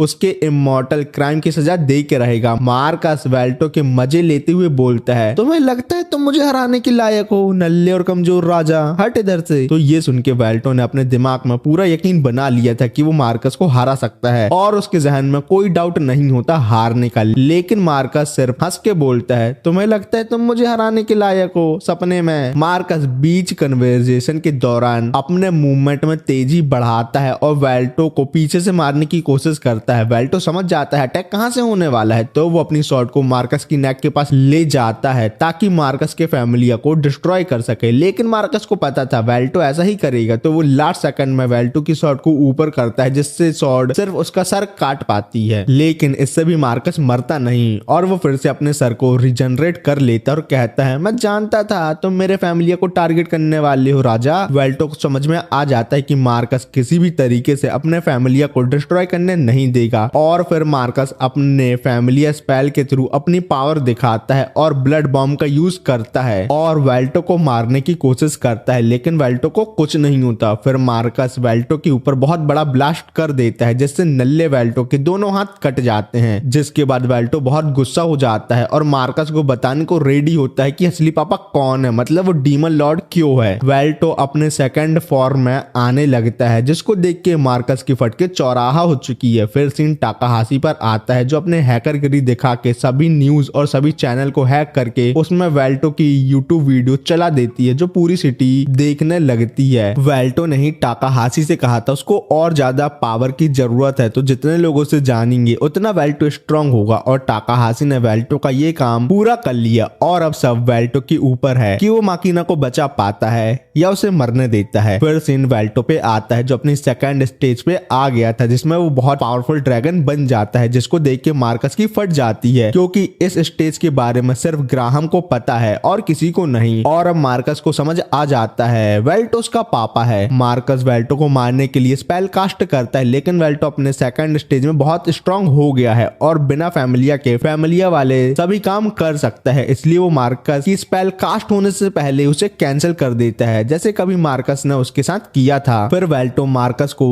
कभी काट डालता है तो कभी जमा देता है तो कभी आग में जला देता है, जिसके बाद वेल्टो अपने ड्रैगन फॉर्म में एक मेथड का इस्तेमाल करता है जिसमें वो मार्कस के अंदर इल्यूजन डालता है। मार्कस समझ जाता है कि ये सब सच नहीं है, लेकिन वेल्टो कहता है कि ये सब कुछ सिर्फ इल्यूजन है। मार्कस को समझ आ जाता है कि वेल्टो ने उसके एडवांस फैमिलिया को हैक कर लिया है और अब जाके मार्कस को समझ आने लगता है कि वो मरने वाला है, इसलिए वो डर से कपकपाने लगता है और वेल्टो से कहता है, पापा मुझे जिंदा रहना है और मैं आपके साथ फिर से काम करने को रेडी हूँ, प्लीज मुझे मत मारो। लेकिन वेल्टो उसकी बात को नहीं सुनता और कहता है, मैं किसी को भी थर्ड चांस नहीं देता, हट नल्ला कहीं का। और मार्कस को अपनी स्वॉर्ड में डाल के फर्नांस के ऊपर लाता है फ्यूल बनाने के लिए, लेकिन मार्कस है तो दिमाग से कमजोर ही ना, इसलिए वो मरते मरते भी अपना लास्ट अटैक करता है, लेकिन इससे भी वेल्टो को घंटा फर्क नहीं पड़ता। फिर वेल्टो मार्कस को तलवार से धक्का देके फर्नांस के अंदर डाल के खत्म कर देता है, जिससे सिटी को कुछ टाइम के लिए फ्यूल की जरूरत नहीं होगी। फिर वेल्टो नॉर्मल हो जाता है और माकिना से पूछता है, मेरे ड्रैगन फॉर्म से तुम डर तो नहीं गई ना, डरने की बात नहीं है, ड्रैगन फॉर्म में मेरा ड्रैगन जितना हो जाता है। और जब से वेल्टो कमजोर हुआ है किसी ह्यूमन की जैसे, तो उसको समझ आया है कि जीना किसे कहते हैं। तो वो माकिना के पास जाता है और उससे कहता है, माकिना मैं सच में दिमाग से कमजोर ही हूँ, मेरे सामने एक आइटम लड़की थी जिसको मैंने कभी देखा ही नहीं। और फाइनली 7th एपिसोड में माकिना को प्रपोज करता है और प्रपोजल माकिना एक्सेप्ट भी कर लेती है, लेकिन तब भी वेल्टो को बाबू नहीं मास्टर बोलती है। फिर सीन एक पीले वालों वाली लड़की पर आता है जो स्कूल विंडो के पास बैठी है और ये लड़की अपनी करंट लाइफ से बोर हो गई है। वो अपनी क्लास की 2 लड़कियों को देखती है और वो दोनों लड़कियां पीलो वाली लड़की को लूजर और नल्ला कहना शुरू कर देती हैं। फिर तभी क्लास में उनकी टीचर आती है और बताती है आज उनकी क्लास में कुछ नए ट्रांसफर स्टूडेंट ज्वाइन हो रहे हैं। जब पहला एक्सचेंज स्टूडेंट अपना इंट्रो देता है तो हम देखते हैं कि वो वेल्टो भैया हैं जो अपना नाम प्राउडली बताते हैं और कहते हैं कि वो शहर पर अपना निशान छोड़ने आए हैं। अगर आप सोच रहे हैं कि वेल्टो यहाँ कैसे पहुंचा, तो मार्कस के इंसिडेंट के बाद वेल्टो और माकिना की जिंदगी वापस नॉर्मल हो गई थी। वेल्टो अपनी स्ट्रीमिंग करियर को कंटिन्यू करता है और माकिना पूरे वक्त दूसरे कमरे से उसको चेयर करती है। नल्लो वाले काम है और कुछ नहीं। और जब वेल्टो गेम जीत जाता है वो अपने व्यूअर का मजाक उड़ाता है क्योंकि उन्होंने कहा था कि वेल्टो कभी जीत नहीं पाएगा, जबकि उसे 3 दिन लग गए थे एक 10 घंटे के गेम को कंप्लीट करने में। अगर वो इमॉर्टल नहीं होता तो शायद वो स्लीपिंग डेप्रिविएशन से मर गया होता। वेल्टो अपने व्यूअर को बाय बोलता है और स्ट्रीम खत्म करता है। जब स्ट्रीम खत्म हो जाती है माकिना वेल्टो के कमरे में आती है और उसे गेम कंप्लीट करने पर बधाई देती है। फिर वो कहती है कि वो चाहती है कि वेल्टो कम से कम 24 घंटे में एक बार ब्रेक ले ले, क्योंकि पिछले 3 दिन से उसने वेल्टो के साथ प्राइवेट टाइम नहीं बिताया। वेल्टो माफी मांगता और कहता है कि अगले दिन से वो उसे प्राइवेट क्वालिटी टाइम देगा। और अब माकिना और वेल्टो अपने पुराने अपार्टमेंट में नहीं रहते, इसलिए क्योंकि वेल्टो का चैनल अच्छा चल रहा है। ऐसे में माकिना वेल्टो से पूछती है कि क्या वो अपने 3 मिलियन सब्सक्राइबर के माइलस्टोन पर सुशी खाना चाहेगा। वेल्टो उसकी बात को अप्रिशिएट करता है, लेकिन कहता है कि 3 मिलियन सब्सक्राइबर जैसी छोटी चीजों के लिए सेलिब्रेट करना जरूरी नहीं है, क्योंकि असली माइलस्टोन तो ये है कि अब वो अपने डार्क शॉट का सेकंड फॉर्म को आसानी से यूज कर सकता है। लेकिन माकिना फिर से दोबारा सुशी खाने के बारे में पूछती है। वेल्टो थोड़ा कंफ्यूज होता है, लेकिन वो माकिना की इस बात को फिर से इग्नोर मार देता है और अपने शॉट के सेकंड फॉर्म के बारे में बात करने लगता है। वैसे भी उसे अब इस फॉर्म का ज्यादा इस्तेमाल नहीं करना पड़ता, क्योंकि ये मेनली इमॉर्टल को मारने के लिए होता है। अब जब मार्कस का काम हो गया है, वेल्टो सोचता है कि उन दोनों को बाकी इमॉर्टल को ढूंढना चाहिए, जिसमें से रैलिन, सुएल और मे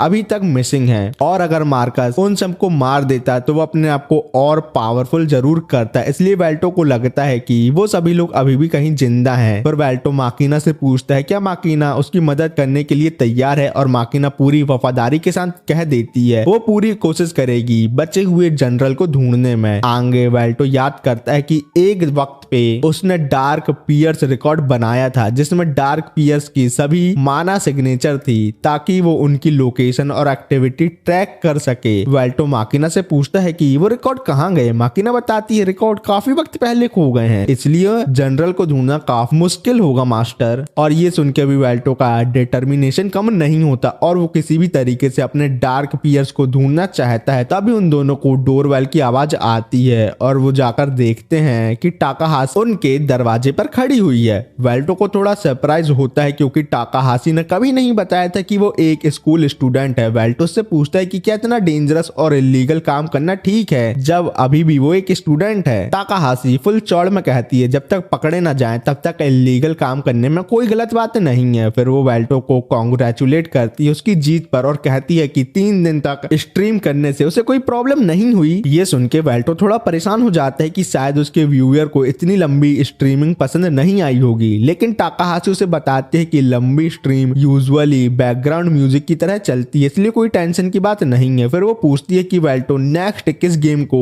स्ट्रीम करने का प्लान बना रहा है, और ये सुन के वहां सन्नाटा मच जाता है क्योंकि वेल्टो अगले कुछ दिन तक स्ट्रीम करने के बारे में नहीं सोच रहा। तो टाकाहाशी को लगता है कि वेल्टो और माकिना उससे कुछ छुपाने की कोशिश कर रहे हैं, तो वो उन दोनों से पूछती है कि वो क्या सीक्रेट है। वेल्टो फाइनली उससे अपने मिशन के बारे में बताता है जिसमें वो एक पुराने magical gadget dark pierce record ढूंढना चाहता है। टाकाहाशी एक्साइटेड हो जाती है और कहती है कि वो इसे ढूंढने में उन लोगों की मदद कर सकती है अपनी हैकिंग स्किल से वो इंटरनेट पे सर्च करती है और जल्दी ही आकिहाबारा सिटी में डार्क पियर्स रिकॉर्ड का पता लगा लेती है। आकिहाबारा एक सैटेलाइट सिटी है शिंजुकू की, जहां दुनिया का सबसे प्रेस्टिजियस मैजिक एकेडमी है LEL स्कूल के नीचे एक ट्रेजर वॉल्ट है जो 500 साल से सील है और ये स्कूल तभी बना था जब रिकॉर्ड मिसिंग हो गए थे। तो वेल्टो को लगता है कि रिकॉर्ड वॉल्ट के अंदर ही है। माकिना पूछती है कि क्या वो फोर्स के साथ वॉल्ट में घुसने का प्लान बनाएंगे, लेकिन टाकाहाशी कहती है कि ये प्लान ज्यादा तूफानी और ध्यान खींचने वाला है, तो हमें किसी और आइडिया के बारे में सोचना होगा। तो वेल्टो एक आइडिया देता है कि वो स्कूल में एडमिशन ले लेते हैं। सिंपल। टाकाहाशी को ये आइडिया बहुत पसंद आता है और वो मान जाती है और नकली डॉक्यूमेंट बनाने का ऑफर देती है। वेल्टो कहता है कि वो अगले दिन से स्कूल जाएंगे। फिर वो लोग एक बस से आकिहाबारा आ जाते हैं। जब वो आकिहाबारा पहुंचते हैं तो वेल्टो को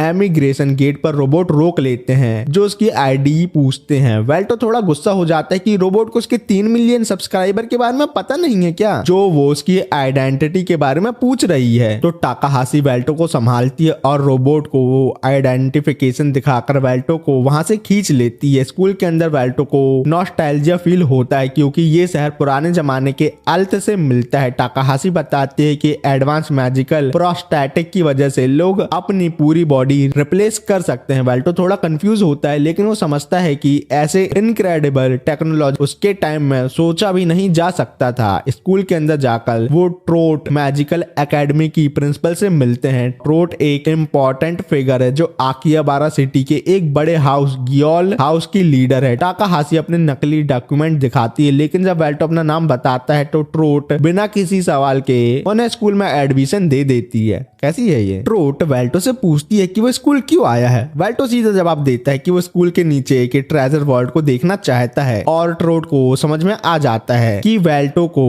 ट्रेजर वॉल्ट के बारे में पता है और वो कहती है कि वॉल्ट ओपन करने के लिए उन्हें गियोल, शरफर्ड और रिनार्ड की गैललस मतलब तीनों बड़े हाउस से वॉल्ट को ओपन करने की कीज चाहिए होंगी। ट्रोट के पास गियोल ब्लेड है, लेकिन सरफर्ड क्राउन और रिनार्ड्स ऑर्ब काफी मुश्किल है। वेल्टो को लगता है कि ये मिशन काफी मुश्किल होगा, लेकिन वो अब सब मुश्किल को हैंडल करने को रेडी हो जाता है। जैसे ही वो अपना इंट्रोडक्शन कंप्लीट करते हैं, मिस माग उनकी न्यू होमरूम टीचर उन्हें क्लास में ले जा लेती हैं। मिस माग बताती हैं कि ये स्कूल ट्रेडिशनल मैजिक स्टडीज पे फोकस करता है और किसी भी स्टूडेंट को फैमिली या स्कूल में नहीं पहनने दिया जाता। वेल्टो को ये पॉलिसी बहुत पसंद आती है क्योंकि फैमिलिया के बिना मैजिक सीखना बहुत जरूरी है। फिर वो तीनों बारी बारी अपना इंट्रो देते हैं, जिसके बाद मिस मैग वेल्टो को अपना मैजिकल पावर को मेजर करने के लिए बुलाती है। वेल्टो कहता है कि उसकी मैजिकल पावर से क्रिस्टल टूट सकता है मैम, लेकिन मिस मैग सोचती है कि वेल्टो झूठ बोल रहा है, बच्चा है ना इसलिए। लेकिन जैसे ही वेल्टो अपना मैजिक टेस्ट करता है, क्रिस्टल सच में टूट जाता है, जिसको देख के सब हैरान हो जाते हैं। फिर सीन ग्राहम पर आता है जो सिटी में कुछ ढूंढ रहा होता है। मार्कस के इंसिडेंट के बाद वो सेक्रेटरी के साथ मिलकर अपनी गॉडेस को ढूंढने में मदद मांगता है। मैग ने क्रिस्टल टूटने के बाद ऐसे रिएक्ट किया जैसे कुछ हुआ ही ना हो, टिपिकल गर्लफ्रेंड वाली बात, और अपनी क्लास कंटिन्यू करने का फैसला किया और अपने लेक्चर में सोल चेंजिंग के डेंजर के बारे में पढ़ाने लगी। लेकिन तभी उसने देखा कि वेल्टो बस एक अजीब सी स्माइल के साथ उसे देख रहा है बिना कोई नोट्स बनाए। तो मैग ने गुस्से में वेल्टो से पूछा, तुम कुछ क्यों नहीं लिख रहे हो? तो वेल्टो ने शांति से बोला, अरे चिंता मत करो मैम, मुझे सब याद रह जाता है, मैं बहुत इंटेलिजेंट हूँ, मैंने आइंस्टाइन को पढ़ाया था। मैग को लगता है ये तो इम्पॉसिबल है, एक दिन में कोई पूरा टॉपिक कैसे याद कर सकता है, ऐसा तो हो ही नहीं सकता। पर टेस्ट लेने के लिए मैग ने एक सालों पहले इंसिडेंट के बारे में पूछा, लेकिन उसके क्वेश्चन कंप्लीट होने से पहले ही वेल्टो समझ गया कि वो रेल रोड इंसिडेंट के बारे में बात कर रही है। तो वेल्टो ने तुरंत रिप्लाई दिया, हाँ तब एक रॉयल कोर्ट मेज रेल रोड एक हीरो की सोल अपनी बॉडी में चैनल करने का एक्सपेरिमेंट कर रहा था, जिसमें वो फेल हो गया और बहुत डिटेल में पूरे इंसिडेंट को बताने लगता है, जिसको सुन के मैग को समझ आ गया है कि वेल्टो सच में सब कुछ याद करके आया है। लेकिन जिस तरीके से वेल्टो वो स्टोरी एक्सप्लेन कर रहा है, ऐसा लग रहा था कि उसने अपनी आंखों के सामने ये सब देखा हो। वेल्टो की बातों में पीले बालों वाली लड़की भी इंटरेस्ट लेने लगती है, जिसका नाम है हिजुकी, लेकिन वो वेल्टो जैसे अजीब लोगों से दूर रहना ही पसंद करती है। पर कुछ टाइम बाद हिजुकी अकेले बैठी थी लंच टाइम पे, जब एल्बर्ट उसके पास आया और उसका मजाक उड़ाने लगा। एल्बर्ट ने उसका और उसकी फैमिली का मजाक उड़ाते हुए बोला, तू एक काला धब्बा है, रेनार फैमिली के लिए तेरे बाप एक फेलियर और तेरी माँ जो एल्फ है उसने तेरे जैसी नल्ली को पैदा किया है। और ये सब सुन के हिजुकी के सिस्टम क्रैक हो जाता है, मतलब वो बहुत गुस्से में आ जाती है और हाथ मार के कहती है मेरी मम्मी पापा के बारे में कुछ मत बोलना, नल्ले गधे कहीं के, भाग इधर से। लेकिन एल्बर्ट नहीं मानता और फिर से हिजुकी का मजाक उड़ाने लगता है। तभी वहां हमारा हीरो कम डीमन लॉर्ड वेल्टो की एंट्री होती है, जो एल्बर्ट को चुप होने को बोलता है। वेल्टो जो शांति से उड़न खा रहा था काफी इरिटेट हो जाता है एल्बर्ट की बात सुन के और एल्बर्ट से कहता है नल्ले जितने टाइम तू ये सब बोलने में वेस्ट कर रहा है उतने टाइम में तू मेरी यूट्यूब लाइव स्ट्रीम देख ले जिसमें मेरा थोड़ा पैसा बन जाएगा नल्ले, और अब अबला नारी को परेशान करना बंद कर। तो एल्बर्ट कहता है कि वो स्ट्रीम नहीं देखता, लेकिन वेल्टो एल्बर्ट को उसके दादा परदादा की स्टोरी बताने लगता है और बोलता है तेरा दादा मेरे साथ फाइट में डर के मारे पैंट पीली और गीली करके भाग गया था और तू और तेरा पूर्वज दोनों नल्ले ही हैं। और ये सब सुनकर एल्बर्ट का गुस्सा और बढ़ गया और उसने वेल्टो को डुअल के लिए चैलेंज कर दिया। और ये देख के हिजुकी डर जाती है क्योंकि ये सब उसी की वजह से जो हो रहा है, जबकि उसने वेल्टो से हेल्प भी नहीं मांगी थी। बाबू भैया ने सही कहा था, लड़की का चक्कर मतलब मौत से टक्कर। फिर सीन स्कूल के स्टेडियम पर आता है जहां फाइट होने वाली थी और फाइट की जज हमारी मैडम मैग है और वो बोलते हैं कि बच्चों लंच ब्रेक खत्म होने वाला है तो अपनी फाइट जल्दी निपटा लो, मेरे को क्लास में भी पढ़ाने जाना है। तो एल्बर्ट फुल चौड़ में बोलता है कि वो स्कूल का मोस्ट पावरफुल स्टूडेंट है और उसको माना रिजर्व के लिए A+ मिला है। लेकिन वेल्टो कहता है हिजुकी के माना रिजर्व तो उससे ज्यादा है नल्ले। और ये सुन के हिजुकी कंफ्यूज थी क्योंकि उसका माना रिजर्व एवोल्यूशन F ग्रेड का था, लेकिन टाकाहाशी और माकिना को लग रहा है वेल्टो भैया जो बोल रहे हैं वो सच ही होगा। फिर मैच स्टार्ट होने से पहले वेल्टो ने एक डील दी कि मैं इस जगह से हिलूंगा ही नहीं, अगर हार गया या हिल गया तो एल्बर्ट कहेगा मैं वो करूंगा। तो ये सुन के एल्बर्ट ने माना का फुल पावर अटैक कास्ट किया और वेल्टो पर अटैक कर दिया, लेकिन वेल्टो ने उस स्पेल को अपनी एक हाथ से ही रोक लिया। जिसके बाद वेल्टो ने एल्बर्ट को बोला लॉन्डे तुम स्ट्रॉन्ग तो हो, स्कूल के स्ट्रॉन्गर बंदे होने के लायक भी हो, पर तुझसे लड़के मजा नहीं आया, 200 साल और प्रैक्टिस कर तो शायद तू एक डिसेंट अपोनेंट बन सकता है मेरे लिए, लेकिन तब भी हार ही जाएगा। फिर वेल्टो ने एल्बर्ट को अपना माना दिखाया जिसको देख के सबकी फट गई। उसके बाद वेल्टो ने एक कंप्रेस माना से एल्बर्ट पर अटैक किया जिससे वो हार गया। जिसके बाद वेल्टो अपनी पार्टी के पास आता है और हिजुकी उसका शुक्रिया अदा करती है, लेकिन बोलती है तुमने मेरी हेल्प की उसके लिए शुक्रिया, लेकिन अब से तुम तीनों मेरे पास नहीं आना, आई हेट न्यू पीपल। और दूसरी बात मेरे पास होने से तुम लोगों को ही प्रॉब्लम होगी और कुछ नहीं, और वहां से चली जाती है। फिर स्कूल ओवर होने के बाद वेल्टो टाकाहाशी और माकिना सिटी घूमने आते हैं और आकिहाबारा सिटी के मॉडर्न एरिया इलेक्ट्रिक टाउन पहुंचते हैं जहां से उनको कुछ इन्फॉर्मेशन लेनी थी सीक्रेट वॉल्ट के बारे में। तो टाकाहाशी ने बाकी दोनों से कहा कि उनको मेड कैफे जाना चाहिए इन्फॉर्मेशन लेने के लिए, जिसको सुन के वेल्टो वहां जाने से मना कर देता है। तो टाकाहाशी ने वेल्टो को समझाया कि मेड कैफे में लोग गॉसिप करते हैं तो वहां उन लोगों को कीज की कुछ इन्फॉर्मेशन मिल सकती है। फिर वो तीनों कैफे के अंदर कुछ टाइम पास करते हैं और कुछ बात करते हैं। फिर टाकाहाशी बड़े बड़े पॉम्पम वाली लड़की मेड की रिक्वेस्ट करती है, जो मेड उनको सर्व करने आती है तो वो और कोई नहीं हमारी हिजुकी ही होती है, जो उन तीनों नमूनों को कैफे में देख हैरान है। हिजुकी कभी सोच भी नहीं सकती थी कि वो इन तीनों नमूनों से दोबारा मिलेगी, वो भी मेड वाले कपड़ों में। लेकिन माकिना और टाकाहाशी तो बहुत खुश हैं इस पूरी सिचुएशन से और वेल्टो भी मजे लेने से पीछे नहीं हटता और हिजुकी से बोलता है उस टेबल में जैसे वो मोटी मेड खाना सर्व कर रही है मोए मोए डांस करते हुए, तो क्या तुम भी ऐसा हम लोगों के लिए कर सकती हो। और ये सब सुन के हिजुकी की फट के चार हो जाती है क्योंकि वो ऐसा मोए मोए छपरी वाला डांस अपने न्यू क्लासमेट के सामने नहीं करना चाहती थी और उसको डांस करने में उसको बहुत शर्म आ रही है। तो माकिना को समझ आ जाता है हिजुकी को थोड़ी शर्म आ रही है और वो अनकंफर्टेबल है डांस करने में। तो वो हिजुकी से कहती है अगर हिजुकी कंफर्टेबल नहीं है तो उसे डांस करने की कोई जरूरत नहीं है, लेकिन हिजुकी के लिए उसका काम उसका मंदिर है तो वो अपने काम के लिए कुछ भी कर सकती है, चाहे वो इंस्टा रील वाला डांस ही क्यों ना हो। फिर वो किचन में जाकर उनका खाना रेडी करती है और वापस आते ही अपने क्लासमेट को अपने डांस का मजा देती है, लेकिन ये सब करने में उसको बहुत शर्म आ रही थी। फिर जब सब खाना खा लेते हैं वेल्टो और बाकी दोनों उसके रील वाली डांस की तारीफ करते हैं और अभी तक कैफे पूरी तरीके से खाली हो चुका है तो हिजुकी को वो रिलैक्स करने के लिए बोलते हैं। हिजुकी तुरंत बैठ जाती है और टाकाहाशी की ड्रिंक लेके थोड़ा ठंडा होने की कोशिश करती है और इसी टाइम वेल्टो सीरियस हो जाता है और हिजुकी से पूछता है क्या वो रेनार्ड क्लैन की हेड है और उसके पास रेनार्ड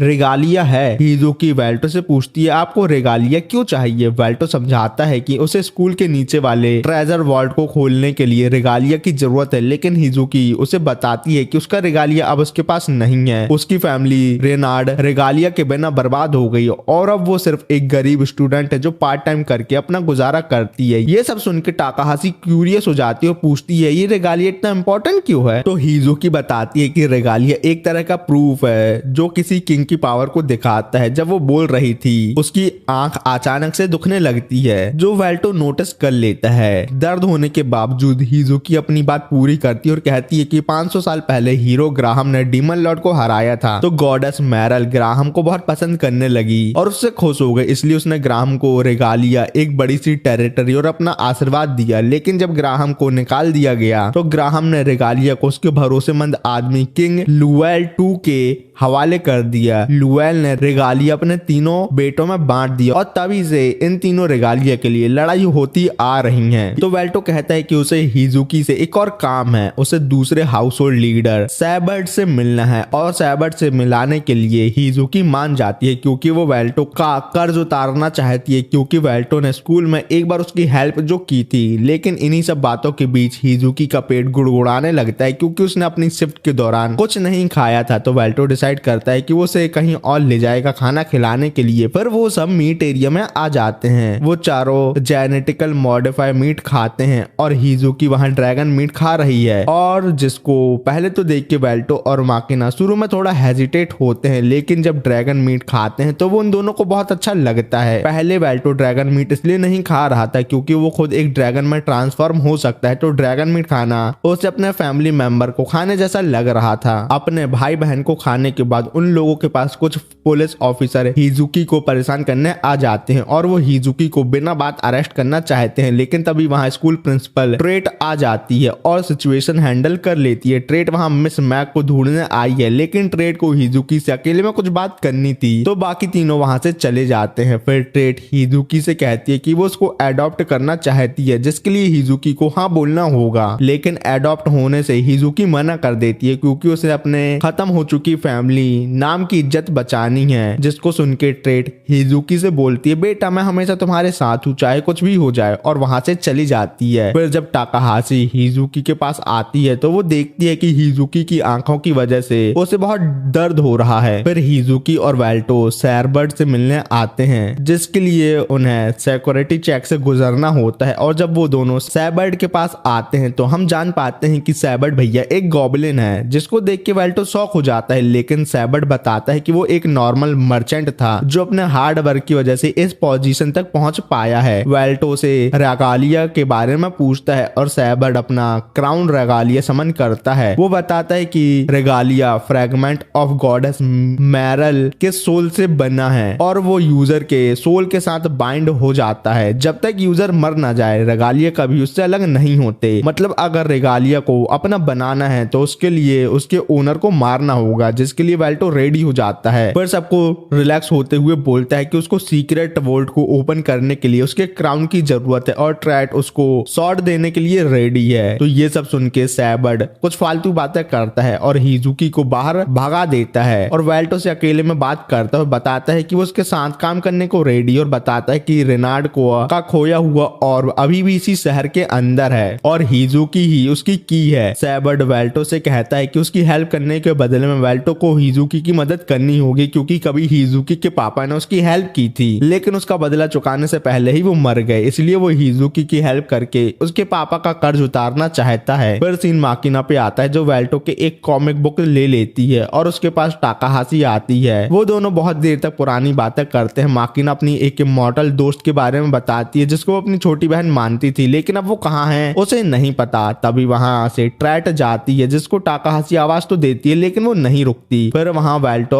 और हिजुकी आते हैं और बताते हैं कि सैबर्ड उनकी हेल्प करने के लिए मान गया है, जिससे सब खुश होते हैं और टाकाहाशी आइडिया देती है कि वो सब हिजुकी के घर पर स्लीप ओवर करेंगे, और जिसको सुन के हिजुकी खुश नहीं होती लेकिन उन लोगों की बात के लिए मान जाती है क्योंकि वो तीनों उसके पहले दोस्त जो हैं। लेकिन रात में हिजुकी हाँ बोलने के लिए अपने आप को कोसने लगते क्योंकि वो वाल्टो के साथ गलती से एक ही बार टप में नहाने जो आ जाती है। हिजुकी को याद आया कि कैसे उसके स्कूल शुरू करने के बाद से चीजें अजीब होती जा रही थी। जब भी कोई उसके करीब आने की कोशिश करता उन्हें नुकसान होता। ये सब तब तब शुरू हुआ जब उसकी एक स्कूलमेट जो बाकी स्टूडेंट के डिसलाइक के बावजूद उससे दोस्ती करना चाहती थी चोट खा बैठी। ये सिलसिला उसके सबसे करीबी दोस्त के साथ शुरू हुआ, फिर उसके माँ बाप के साथ जिनकी मौत उसकी पावर की वजह से हुई थी। फिर सीन प्रेजेंट में आता है जहाँ हिजुकी के घर पर वेल्टो, माकिना और टाकाहाशी आए हैं। घर के अंदर एंटर करते ही हिजुकी ने चुपके से अपने माँ बाप की एक तस्वीर छुपा दी ताकि उनके बारे में कोई सवाल ना पूछे। टाकाहाशी ने इस मुलाकात के लिए अपना आभार व्यक्त करते हुए कहा कि हिजुकी के घर पे सबका साथ होना एक सम्मान की बात है। वेल्टो ने टाकाहाशी की बातों को टोस्ट करने के लिए रोका जो टाकाहाशी को चढ़ाने के लिए काफी था। उसके बाद टाकाहाशी ने हिजुकी से पूछा क्या वो स्कूल के बाद काम करती है और क्या स्कूल इसे अलाउ करता है। हिजुकी ने बताया कि स्कूल स्टूडेंट के काम करने के खिलाफ है लेकिन वो स्कूल को बिना बताए काम करती है। उसने टाकाहाशी से ये बात छुपाने की रिक्वेस्ट की और टाकाहाशी ने वादा किया कि वो ये बात किसी को नहीं बताएगी। फिर माकिना ने सबके लिए खाना बनाया और सर्व किया जो वेल्टो को काफी इंप्रेस कर गया। टाकाहाशी ने एक फाइटिंग गेम खेलने का सुझाव दिया जो माकिना को एक जबरदस्त आइडिया लगा। वेल्टो ने भी अपनी एक्साइटमेंट दिखाते हुए गेम खेलने के लिए हाँ कहा क्योंकि उसे ऐसे गेम काफी पसंद थे। हिजुकी ने पूछा कि ये सब डिसीजन बिना उसके ओपिनियन के कैसे हो रहा है। वेल्टो ने चिढ़ते हुए पूछा कि क्या उसे फाइटिंग गेम पसंद नहीं है। जब हिजुकी कुछ बोलने लगी तो वेल्टो ने मजाक में कहा कि शायद वो उससे हारने से डर रही है। हिजुकी ने चैलेंज एक्सेप्ट किया और सरप्राइजिंगली वेल्टो को हरा दिया। कॉन्फिडेंटली उसने कहा मैं उससे नहीं हारूंगी जो हर तरफ से मार खाता हो। छी। सब उसकी जीत से हैरान रह गए थे। टाकाहाशी ने वेल्टो से कंट्रोलर ले लिया और हिजुकी को अगला अपोनेंट बनने का चैलेंज दिया। माकिना भी एक्साइटमेंट में पार्टिसिपेट करने के लिए इच्छा व्यक्त कर रही थी लेकिन बाद में टाकाहाशी और माकिना दोनों सो गए। वेल्टो और हिजुकी बात करने के लिए बाथ टब में आए जहां वेल्टो ने हिजुकी से उसकी लाइफ के बारे में पूछा और हिजुकी ने वादा किया कि वो अपने पास्ट और सीक्रेट उसे शेयर करेगी। उसकी यादें बचपन के दिनों की तरफ चली गई जब वो अपने बर्थडे पर सुबह खुशी खुशी उठी थी। उसके घर के स्टाफ को चेयरफुली तरीके से ग्रीट किया और पूछा कि क्या उन्हें पता है आज कौन सा दिन है। स्टाफ ने उसके बर्थडे के बारे में विश करते हुए कहा हमें पता है मैम आज आपका बर्थडे है, हैप्पी बर्थडे। फिर वो अपने माँ बाप के साथ गिफ्ट लेने स्टोर गई। उसके पापा ने पूछा कि क्या उसने अपना गिफ्ट डिसाइड कर लिया तो हिजुकी ने मजाक में कहा कि सबको पता है कि लड़कियां शॉपिंग में कितना टाइम लगाती हैं और उसने मजाक में कहा कि वो अब तक लड़कियों को समझ नहीं पाए। लेकिन उसके पापा आसपास के लोगों को देखकर अनईजी हो गए। उन्होंने उसे गिफ्ट जल्दी चूज करने को कहा। जब हिजुकी डिसाइड नहीं कर पा रही थी उसको कौन सा गिफ्ट चाहिए तो उसके पापा ने उसको दोनों गिफ्ट दिला दिए और खुशी खुशी वहां से निकल गए। बर्थडे पार्टी के दौरान सब कुछ ठीक चल रहा था लेकिन उसका सुख चैन तब छिन गया जब कुछ अजीब लोग आए और उसके माँ बाप को मार दिया। हिजुकी के माँ बाप को बचाना इम्पॉसिबल था और उनकी मौत हो गई। हॉस्पिटल में डॉक्टर ने बताया कि उनकी माँ के जख्म काफी गहरे थे। फिर सेमेंट्री में उसने अपने माँ बाप से विदा ली और दोनों हाउस होल्ड के लीडर ट्रेट और सैबर्ड भी वहाँ थे। ट्रेट ने कहा कि हिजुकी अभी ये सब समझने के लिए छोटी है। सैबर्ड ने वादा किया कि सच सामने आने पर वो कातिलों को बख्शेगा नहीं। वापस प्रेजेंट में हिजुकी ने वेल्टो को बताया कि उसके माँ बाप चाहते थे कि वो सिटी की एक नोबल प्रोटेक्टर बने लेकिन हिजुकी ने कन्फेस किया कि उस शहर में अपने आप को कंफर्टेबल महसूस नहीं किया। उसने अपने अकेलेपन और दुख के बारे में वेल्टो को बताया जो उसने अपने शक्तियों के नुकसान की डर की वजह से चूज किया था। वेल्टो ने उसे समझाया कि वो अब उसका दोस्त है तो ज्यादा टेंशन की बात नहीं है। तो हिजुकी ने पूछा अगर उसकी वजह से कुछ बुरा हो गया तो क्या वेल्टो से माफ करेगा। वेल्टो ने प्रॉमिस किया कि वो उसे माफ कर देगा। वॉक के दौरान वेल्टो ने एक अजीब मास्क लड़की को देखा जो अपना नाम फेसलेस बता रही थी। फेसलेस ने वेल्टो को सिटी छोड़ने की धमकी दी लेकिन वेल्टो ने इसका विरोध किया। फेसलेस बोली कोई बात नहीं है, तुम सिटी नहीं छोड़ रहे क्योंकि सिटी ऑफ आकिहाबारा एक बड़े बदलाव की दहलीज पर खड़ा है। हिजुकी ने डर के मारे वेल्टो को जोर से पकड़ लिया जिसके बाद फेसलेस वहां से चली गई। फिर सीन ट्रेड पर आता है जो सैबर्ड के लोकेशन पर पहुंच चुकी थी। सैबर्ड के गार्ड ने ट्रेड को अंदर जाने से पहले सर्च किया। सैबर्ड ने पूछा कि ट्रेड यहाँ क्यों आई है और साथ ही साथ ये इंसिस्ट किया कि मैग के इंसिडेंट में उसका कोई हाथ नहीं है। ट्रेड ने उसकी बात को डिसमिस करते हुए अपनी तलवार खींची और एक स्ट्राइक में उस पर वार कर दिया। उसने रिवील किया कि वो यहाँ इसी काम के लिए आई थी, मतलब वो यहाँ उसके क्राउन के लिए आई थी। सीन स्कूल में आता है जहाँ वेल्टो, टाकाहाशी और हिजुकी और माकिना को मैगी की मौत की खबर मिली जो एक बड़े एक्सप्लोजन के बाद मारी गई थी। इसके कुछ ही समय बाद सैबर्ड की मौत की रिपोर्ट भी आ गई और उसके गार्ड ने ट्रेड को सैबर्ड की मौत का जिम्मेदार कहा। इससे स्कूल में और इलेक्ट्रिसिटी के गार्ड के बीच टेंशन और बढ़ गया। ये सुनकर हिजुकी टूट गई और आंसुओं में बह गई। फिर ट्रेड का एक मैसेज हिजुकी के फोन पर आया जिसमें उसने अपनी सुरक्षा की तसल्ली तसल्ली दी और अर्जेंट बात करने के लिए लाइब्रेरी में मिलने को कहा। स्कूल एडमिनिस्ट्रेशन ने इमरजेंसी डिक्लेयर करते हुए सब स्टूडेंट को ट्रेनिंग ग्राउंड पर इकट्ठा होने का आदेश दिया। जब स्टूडेंट गैदर हुए, एक अजीब सी अटायर और ग्लासेस में एक मिस्टीरियस औरत वहां आई। इसी बीच हिजुकी लाइब्रेरी पहुंची और ट्रेड से पूछा कि क्या सैबर्ट की मौत की खबर सच है। ट्रेड ने हिजुकी को तसल्ली दी कि सब कंट्रोल में है उसके, और उसे ध्यान से सुनने को कहा। उसने हिजुकी को रेनार्ड बुलाते हुए बात की, जिस पर हिजुकी हैरान हो गई। वो पूछा कि वो असल में कौन है, क्योंकि ट्रेड अकेले में उसको हिजुकी बोला करती थी। जिसके बाद ट्रेड के आसपास अंधेरा छा गया। स्कूल के अंदर वो मिस्टीरियस औरत एक स्पेल कास्ट करके 4 स्टूडेंट पर एरो समन कर देती है। फिर वो 4 स्टूडेंट साथ ही साथ बोलते हैं, सभी को मिस्टीरियस लड़की का ऑर्डर मानना होगा, नहीं तो हम तुम सबको जान से मार डालेंगे। हिजुकी ने ट्रेड की रूपधारी औरत का सामना किया, जिसके बाद नकली ट्रेड रिवील करती है कि वो काफी समय से उन्हें ऑब्जर्व कर रही थी। उसने अपनी आवाज बदली और पूछा कि क्या हिजुकी अब उसे पहचान रही है। आवाज सुन के हिजुकी ने पूछा, क्या आप टीचर मैग हैं? और नकली ट्रेड ने बोला, हाँ बेटे, मैं टीचर मैग हूँ। मैग ने एक्सप्लेन किया कि उसका मिशन 3 रागालिया को इकट्ठा करना था और सैबर्ट की मौत के बिना उसका काम अधूरा था। उसने डिटेल दिया कि कैसे उसने ट्रेड को एक मैकेनिकल सर्जरी क्लिनिक बुलाया और वहां अपनी स्पिरिट को ट्रेड के शरीर में ट्रांसफर कर दिया। जब हिजुकी ने ट्रेड के बारे में पूछा तो मैग ने जवाब दिया कि वो शायद एक्सप्लोजन में राख बन चुकी है। मैग ने हिजुकी को धमकाते हुए उसका कोऑपरेशन मांगा और स्कूल यार्ड में उसके फ्रेंड की मौत की तस्वीर दिखाई। हिजुकी ने कोऑपरेट करने से इनकार कर दिया। हिजुकी ने मैग से पूछा कि क्या वो उसे मारकर उसके फैमिली का मिसिंग रागालिया चुराने का इरादा रखती है। जवाब में मैग ने हिजुकी को बांध दिया और कहा कि तीनों रागालिया मिशन पूरा करने के लिए जरूरी हैं। तीसरे रागालिया की लोकेशन अभी तक अनक्लियर थी, पर मैग का दावा यह था कि वो इसी शहर में कहीं है। मैग ने बताया कि मेल्डिया एक हाई रैंकिंग स्पिरिचुअल एंटिटी बहुत पहले शहर में आई थी। मेल्डिया जो वैनिश हो चुकी होनी चाहिए थी, अपनी आत्मा को एक छोटे बच्चे में डालकर अपना वजूद बनाए रखी है। मैग का कहना था कि जब उसने 10 साल पहले हिजुकी पर हमला किया था, तब हिजुकी उसके अटैक से टेम्परेरी बच गई थी, क्योंकि मेल्डिया उसके शरीर का इस्तेमाल होस्ट के रूप में कर रही थी। वहीं स्कूल यार्ड में वेल्टो ने एडवर्ड से कहा कि अगर एल्बर्ट उसका राइट हैंड मैन बनना चाहता है तो यही सही मौका है। वेल्टो ने समझाया कि अगर स्टूडेंट के सर पर लटकी तलवारों को डिस्ट्रॉय किया जाए तो वो औरत उनको कंट्रोल नहीं कर पाएगी। एल्बर्ट ने पूछा कि क्या इसमें स्टूडेंट को खत्म करना होगा। इसी बीच टाकाहाशी ने वेल्टो की तरफ गेस्चर करते हुए एक प्लान बताया। फिर सीन हिजुकी और मैग के बीच आया, जहां मैग ने खुलासा किया कि उसने हिजुकी का पता लगाने के लिए 2 असैसन हायर किए थे, लेकिन मेल्डिया के अपने आप को बचा लेने की वजह से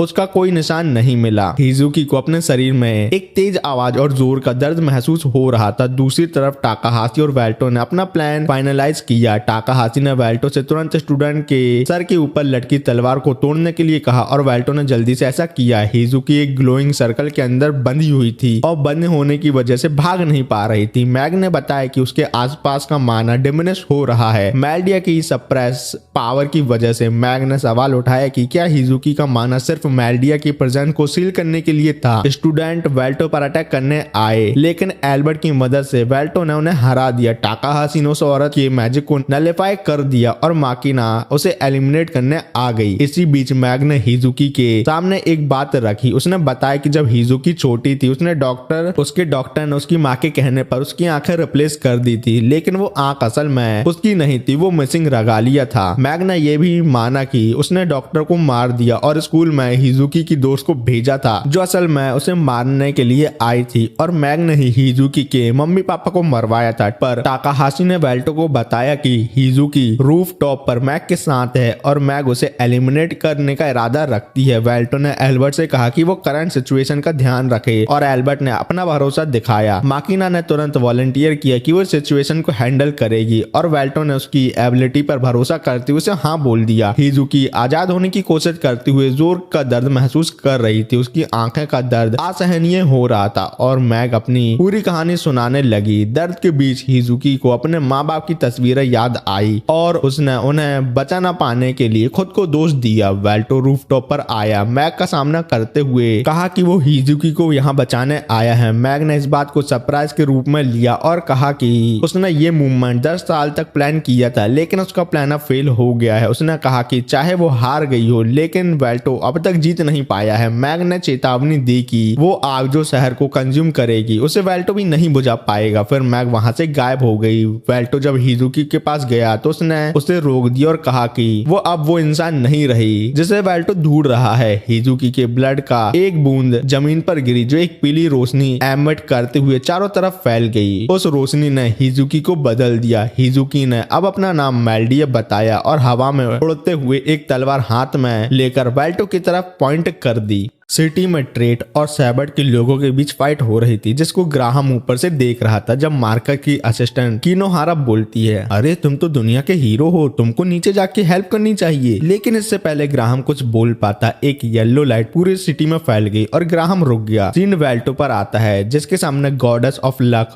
और मिस फॉर्च्यून 6 गॉडेस में से एक मेल्डिया है। मैंने सोचा भी नहीं था तुम फ्यूचर वर्ल्ड देखने के लिए जिंदा भी होगी। हाँ सेम, मैंने भी नहीं सोचा था। देखो हम लोग पहली बार मिल रहे हैं लेकिन तुम पहले से कमजोर हो और तुमको मेरे से रिस्पेक्ट से बात करनी चाहिए। चलो कोई नहीं, वैसे भी मेरे को ब्लैक बालों वाले लौंडे पसंद नहीं है, मुझे तो ब्लॉन्ड बालों वाले लौंडे पसंद है जैसे हीरो ग्राहम। लेकिन वेल्टो उसकी थोड़ी बेइज्जती कर देता है जिससे गुस्सा होकर मेल्डिया वेल्टो पर अटैक करके उसको नीचे ले आती है। वेल्टो अपनी गर्दन सीधी करते हुए बोलता है, मेरी रीजनरेशन पावर 3 मिलियन सब्सक्राइबर के मेरे ऊपर भरोसा होने की वजह से और बढ़ गई है। बताओ तुम वही डीमन लॉर्ड हो जिसने हीरो ग्राहम से फाइट की थी और 6 गॉड को नाराज किया था। तो वेल्टो बोलता है, वो तो ठीक है लेकिन तुम तो खुद नल्ली गॉड हो अभी। जिससे मेल्डिया गुस्से में वेल्टो पर अटैक करके अपनी डिवाइन स्वॉर्ड से उसका हाथ काट देती है और वेल्टो अपना हाथ रीजनरेट भी नहीं कर पाता। और जब वेल्टो उस पर अटैक करता है तो मेल्डिया अपनी पावर से वेल्टो के अटैक को मिस करवा देती है। मेल्डिया तुम अपने फेट का यूज अपने अटैक और अपने डिफेंस में कर रही हो और मेरे अटैक और डिफेंस में अपने मिस फॉर्च्यून मतलब बैड लक ला रही हो, चीटर कहीं की। जिससे मेल्डिया गुस्से में वेल्टो पर अटैक कर देती है। अपने प्राइम टाइम पे तुमने अपने डिवाइन अथॉरिटी से हीरो ग्राहम को जबरदस्ती इमॉर्टल बना दिया जो वो कभी बनना ही नहीं चाहता था। नहीं ये झूठ है, मैं तो ग्राहम को खुश देखना चाहती थी और कुछ नहीं। मुझे माफ कर दो, मुझे माफ कर दो, मुझे माफ कर दो ग्राहम। जिसके बाद हिजुकी कंट्रोल लेके वेल्टो से बोलती है, मुझे बचा लो। टेंशन नहीं लो, मैं तुमको बचा लूंगा, मैंने प्रॉमिस जो किया है। फिर सीन माकिना पे आता है जो मिस्टीरियस लड़की से फाइट कर रही है। मेरा एक सवाल है, क्या हम पहले मिल चुके हैं? कभी नहीं, मैं तो तुमको जानती भी नहीं हूँ। वैसे मेरा नाम एंग है और तुम्हारा नाम? मेरा नाम माकिना है। फिर वो दोनों फाइट करते हैं और माकिना लोटस अटैक करती है लेकिन एंग अपने ब्लैक विंग की वजह से बच जाती है। फिर एंग माकिना पे अटैक करती है और माकिना शील्ड लगा के बच जाती है। जिसके बाद एंग भाले से अटैक करके भाला माकिना के आर पार कर देती है। पता है जब मॉर्टल का ब्लड उनकी बॉडी से निकलता है तो वो ईथर बन जाता है, लेकिन अगर वो चाहे तो उसका यूज वो ऐसे भी कर सकते हैं, ब्लड टू बॉम्ब। और एंग के फेस ब्लास्ट होके वो मारी जाती है। मुझे उस मरे हुए नल्ले की स्किल बिल्कुल भी पसंद नहीं है, छी। लेकिन एंग एक इमॉर्टल है तो वो फिर से जिंदा हो जाती है। मुझे लगा ही था ये तुम ही होगी। मैं नहीं जानती तुम कौन हो माकिना और तुम किस में की बात कर रही हो। क्या तुम्हारी याददाश्त चली गई है? मैं तभी एंग को अपने ऊपर कोई कंट्रोल नहीं होता। वो अपने मैजिक से एक ब्लैक होल बनाती है जो सब कुछ शक करता है। और जब वो ब्लैक होल अटैक करने वाली थी, मैग जो ट्रेड की बॉडी में है आके उसे सुला देती है। आप प्रिंसिपल ट्रेड नहीं टीचर मैग हो। अरे मैं अपनी आवाज ट्रेड की जैसे करना भूल गई क्या? मेरे को मुझे दे दो। नो नक्को, मैं नहीं देने वाली। वैसे भी मेरा प्लान बर्बाद हो गया है और अगर आगे भी मेरे हाथ से मैं चली गई तो हायर अप मुझे मार देंगे। और वैसे भी हायर अप को प्रोटोटाइप एंग पसंद है, चाहे वो एक पुराना इमॉर्टल कचड़ा ही क्यों ना हो। और टेलीपोर्ट मार के गायब हो जाती है और माकिना मे का नाम बोलती रह जाती है। फिर सीन सिटी में आ जाता है जहाँ वेल्टो और माकिना फाइट कर रहे हैं। तुम एक डीमन लॉर्ड हो जिसने 6 गॉड को नाराज किया था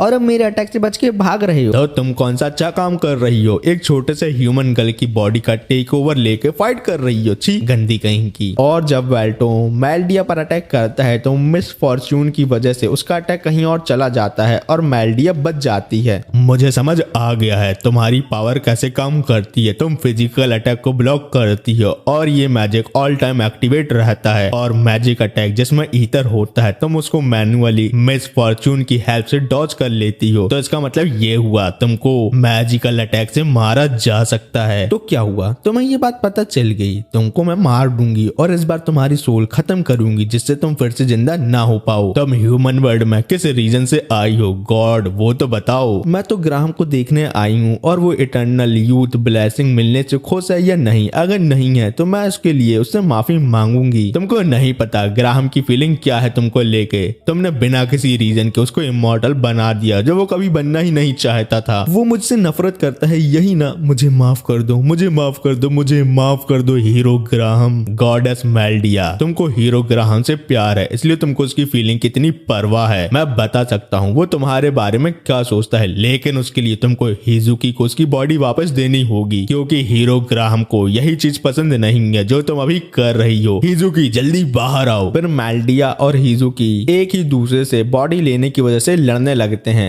मुझे बचा लो वेल्टो सामा। अरे टेंशन नहीं लो, मैं सब ठीक कर दूंगा। फिर वेल्टो अपनी स्वॉर्ड की सेकंड लेवल अनलॉक करता है और मेल्डिया को वेल्टो में ग्राहम दिखता है, लेकिन तभी मेल्डिया को कुछ हो जाता है और उसकी आई येलो से रेड हो जाती है। वेल्टो समझ जाता है इसके पीछे मैग है। अच्छा है मैंने ये बैकअप प्लान बनाया था क्योंकि डीमन लॉर्ड को हल्के में नहीं लिया जाता, इससे पहले सिटी तबाह हो जाए। मैं यहाँ से निकल जाती हूँ। मेल्डिया येलो से रेड ड्रेस में आ जाती है और वेल्टो समझ जाता है हर बॉस के 2 लेवल होते हैं और मेल्डिया वेल्टो पर पावरफुल अटैक कर देती है, लेकिन अपने हीरो ग्राहम वेल्टो को बचा लेते हैं। अरे मालिक, तुमको बचाना है तो अच्छे से बचाओ। कौन सा तुम मरोगे, तुम इमॉर्टल हो, फिर से रीजनरेट हो जाना।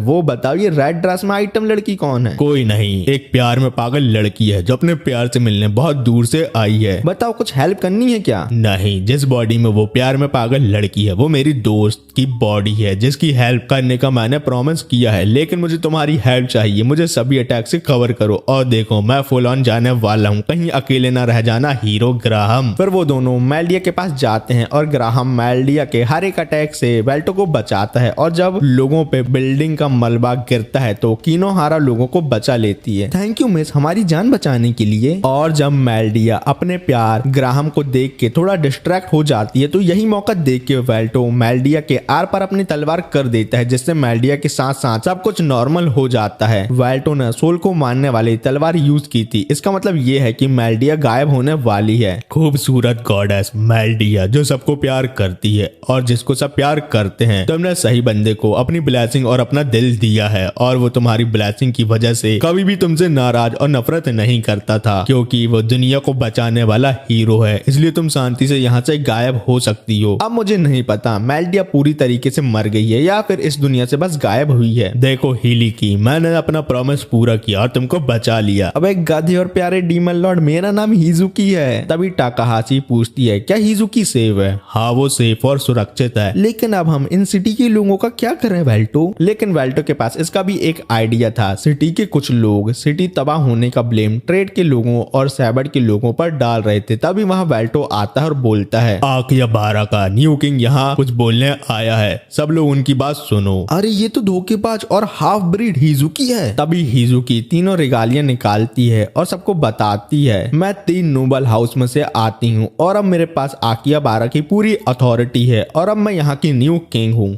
इसने सैफर्ड और ट्रेड को रेगेलिया लेने की वजह से मार दिया होगा और देखो अब किंग बन रही है। ये सब सुन के हिजुकी डर जाती है, लेकिन वेल्टो उसे सपोर्ट करता है। सैफर्ड को ट्रेड के हमशक्ल ने मारा और ट्रेड को भी उसी ने मारा और वो मेरे को भी मारने वाला था, लेकिन मुझे मेरे दोस्त ने बचा लिया। और एज अ किंग मैं ये डिसीजन लेती हूँ कि जो भी अथॉरिटी 3 नोबल हाउसेस के पास थी जो मिलके आकियाबारा सिटी को रूल करते थे वो आज से खत्म होती है। आज से आकियाबारा को उसकी सिटी काउंसिल संभालेगी। बिना नोबल हाउस की सिटी का क्या होगा? और हम उन काउंसिल बुड्ढे पर बिल्कुल भी भरोसा नहीं करते। ये सब सुन के हिजुकी बहुत गुस्सा हो जाती है और गुस्से में बोलती है नल्ल और कमजोरों, अब अपने हिसाब से सिटी को रन करो, भागो इधर से। फिर वो सब ट्रेजर वॉल्ट आते हैं जहाँ हिजुकी को पता चलता है सच में वेल्टो डीमन लॉर्ड है और माकिना उसकी एक जनरल, लेकिन टाकाहाशी एक नॉर्मल ह्यूमन बीइंग है। फिर वेल्टो को वहाँ इमॉर्टल लोकेशन बुक मिल जाती है। फिर घर आके वो बात करते हैं कि उनको इमॉर्टल मे के साथ एक और मॉर्टल का पता चल गया है इस इमॉर्टल लोकेशन बुक की वजह से, और वो दोनों अभी विंडफॉल टाउन में हैं। फिर उन दोनों से मिलने टाकाहाशी और हिजुकी आते हैं और हिजुकी ने टाकाहाशी के स्कूल में ट्रांसफर करवा लिया है। फिर वो सब गेम खेलते हैं जिसमें वेल्टो हार जाता है और बालकनी में हिजुकी से पूछता है इस सिटी में तुमको कैसा लग रहा है? आकियाबारा से तो अच्छा ही है और टाकाहाशी भी मेरे साथ है और आकियाबारा में जो मैंने स्पीच दी थी उससे मैं बहुत फेमस हो गई हूँ। तुम्हारी स्पीच से मेरे भी सब्सक्राइबर इंक्रीज हो गए हैं। वेल्टो मेरी हेल्प करने के लिए थैंक्स। फिर वो सब गेम खेलने चले जाते हैं और वेल्टो यूट्यूब में लाइव आता है और यहाँ ही ये एनिमे खत्म होता है। तो कमेंट में बता दो नेक्स्ट नेक्स्ट किस एनिमे का एक्सप्लेनेशन चाहिए, न्यू या ओल्ड। और प्लीज 18+ सीन वाले एनिमे रिकमेंड नहीं करना। वीडियो कैसी लगी कमेंट में बताना, और क्या मैं लास्ट एपिसोड के जैसे डब करने वाली वीडियो बनाऊं या नहीं वो भी बताना। तो ठीक है, मिलते हैं किसी और वीडियो में, बाय।